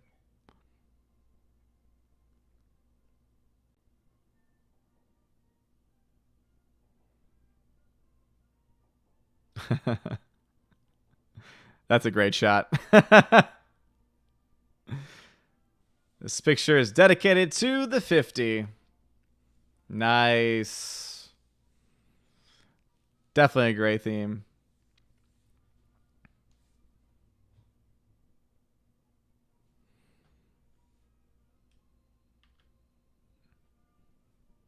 All right. Angus Lenny as the mole. Very nice. I enjoyed that. That was nice. Let me go ahead and close that. And click done. Disconnect. Alrighty. Cool beans, everybody. 2 hours, 51 minutes later, I have finally watched The Great Escape for the first time. And I enjoyed it. I thought it was a very, very well done film. Obviously, the acting is superb. It's just great. Yeah, sorry. It has been almost 3 hours, so I'm not gonna play it all the good. So I'm only gonna say this one time because it just popped up in the chat. Eric, I know your vote's for The Outsiders. You do not need to post it anymore. Okay, so just please do not post it anymore. I got your vote in for your movie, so please do not post it multiple times, or you will be gone from this channel too. All right, just gonna put it out there. Anyway, let me go ahead and pull up the chat up on my main screen. All right, let's go ahead and here. Cool. All right, and then pop out. Show as tab. Boom. Awesome. So let me go ahead and put this away. All right. So as you all know, the people that watch these streams, y'all get to have a say in whatever the next movie is going to be. So I do currently have a vote for The Outsiders. Any other films? If there's a consensus on the stream right now among y'all, the next stream will be Wednesday, 9 a.m. Eastern Time on Wednesday. And let's see what we got. So Alex McCarthy says, I'm drawing a blank on a pick, so Magnum Force. All right. That was one that we were looking into last time as well. So I've got Outsiders, Magnum Force down as well.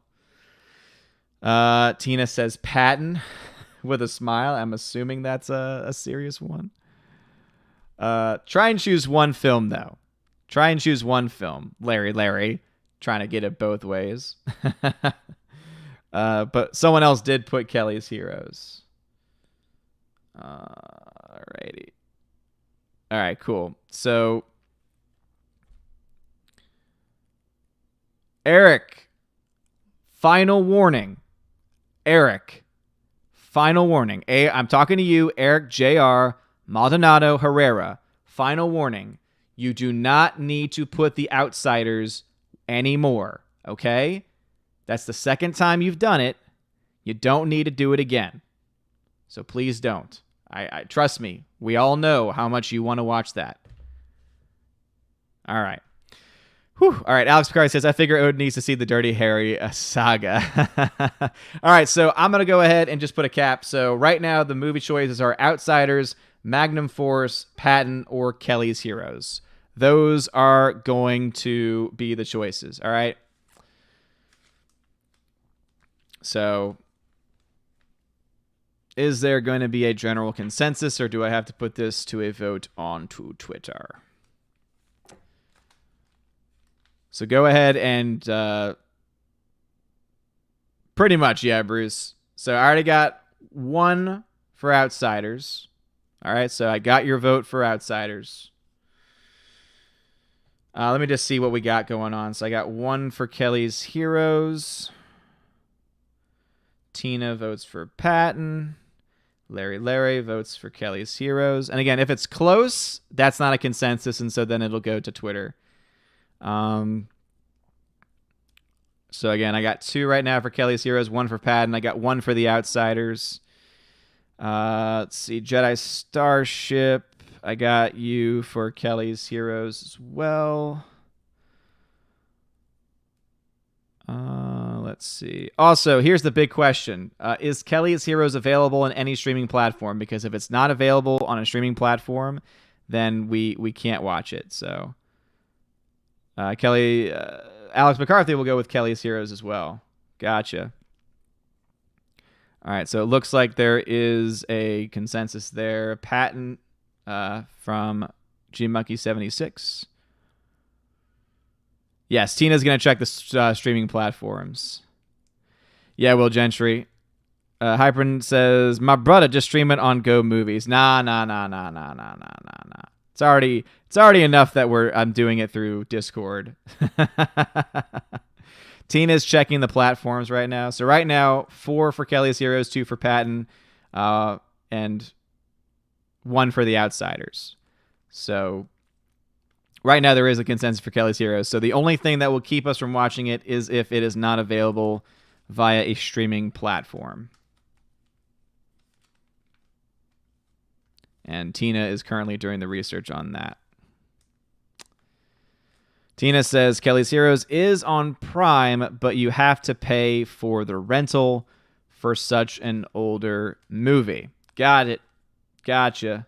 Well, how much is the rental?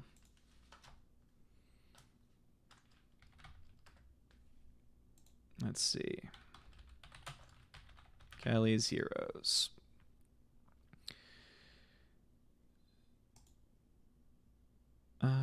So to rent it, it's $3 for the HD. That's not bad.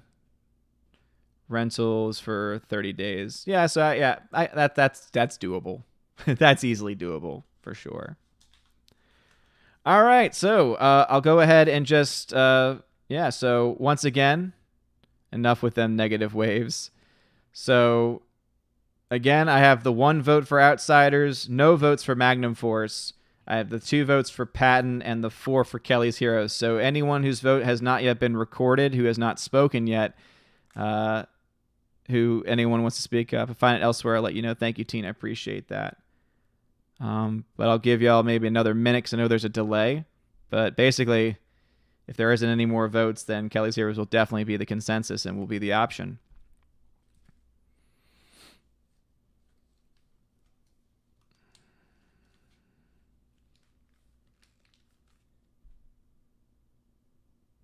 Donald Sutherland's in Kelly's Heroes. Yeah, I've never seen it, so it would be a new film for me.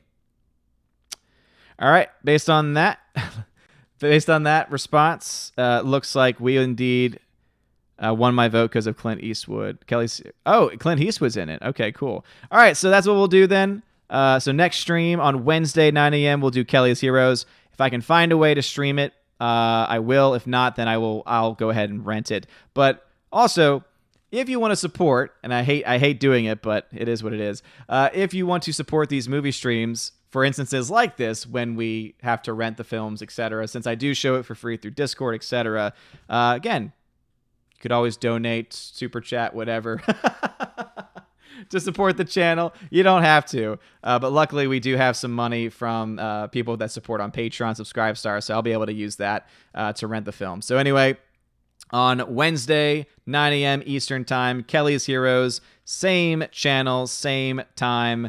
And yeah, thank y'all very much for being here. I will get that event set up at the end of this stream. Thank y'all very much for support. Please make sure you smash that like button before the stream ends. And think about sharing with others if you think that they would enjoy the commentary and the discussion about this film specifically. I had a lot of fun with it. It was a good time. And yes, so as far as the schedule goes, tomorrow we'll have the One Man Low Council at 7 p.m. Eastern Time. Should very well start on time tomorrow because I don't have any major plans to go, an hour away like I did for Saturday's stream. But Tuesday, 7 p.m. Eastern Time. And then after that, we'll have the Wednesday morning stream, 9 a.m. Eastern Time, 9 a.m. Eastern Time on the Welcome to Asgard channel. So again, tomorrow's One Man Low Council, of course, will be on the main channel.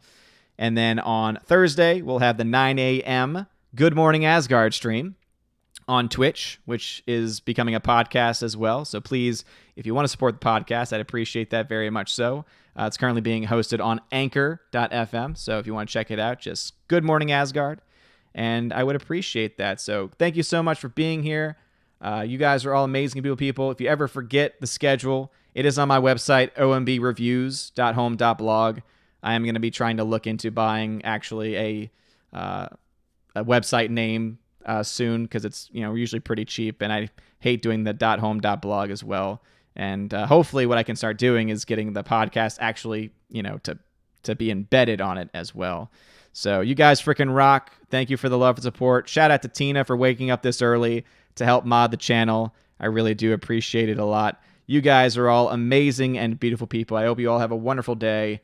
And as always, actually, no, before that, I did add something fun, and I'll let y'all get the sneak peek of it before it appears on the main show on Tuesday. And so anytime there's something that happens, right? So let's say that there's someone that decides to troll or be problematic.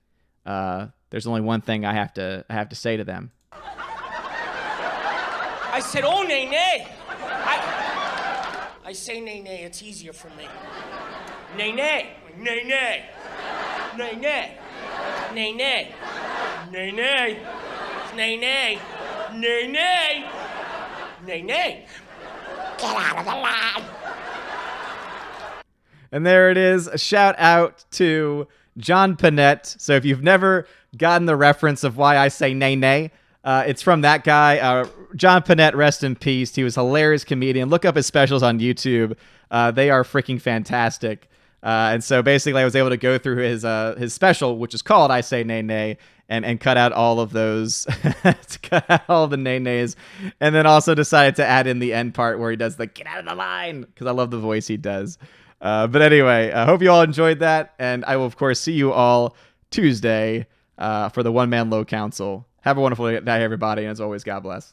And now a huge shout out to all of my June Patreon members: Albertus Magnus, Animation Commentator, Brian P., David Bobrizik, Dion, Divex, Enrique Evangelista, Father Christopher Miller, hail to you, Father, Frank the Tank and the Shawhan Wiener Dog Clan, Harold Francis, the Hunky Chunky Funky Monkey, Inflamed Wood, Intertrap Productions, Jason Clark, Jeffrey Toon, Kenneth Cameo, Lady T, Laura Story, Mad Mitch Dunaway, Mike Jackson, Mr. Peabody and his evil twin with the beautiful hair, Orange Hat Reviews, Outpost Dyer, Out of Step with Reality, Riff Magos, Rosetta Allen, Steve Glasker, Teresa Martin, Theodore Bendon, Tina Bojan, The DJD Show, and Tina B. And also to my Subscribe Star members: Edgardo Martinez, John B., Perpetual Punster, Robert Revo, Mr. Roy, Glinzer, G2 Cool 99, Dark Star 57, J. Alex McCarthy Jr.,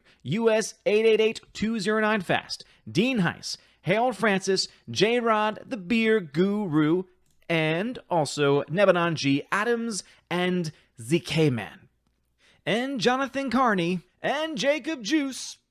Thank you all so much for being a member of Patreon and Subscribestar.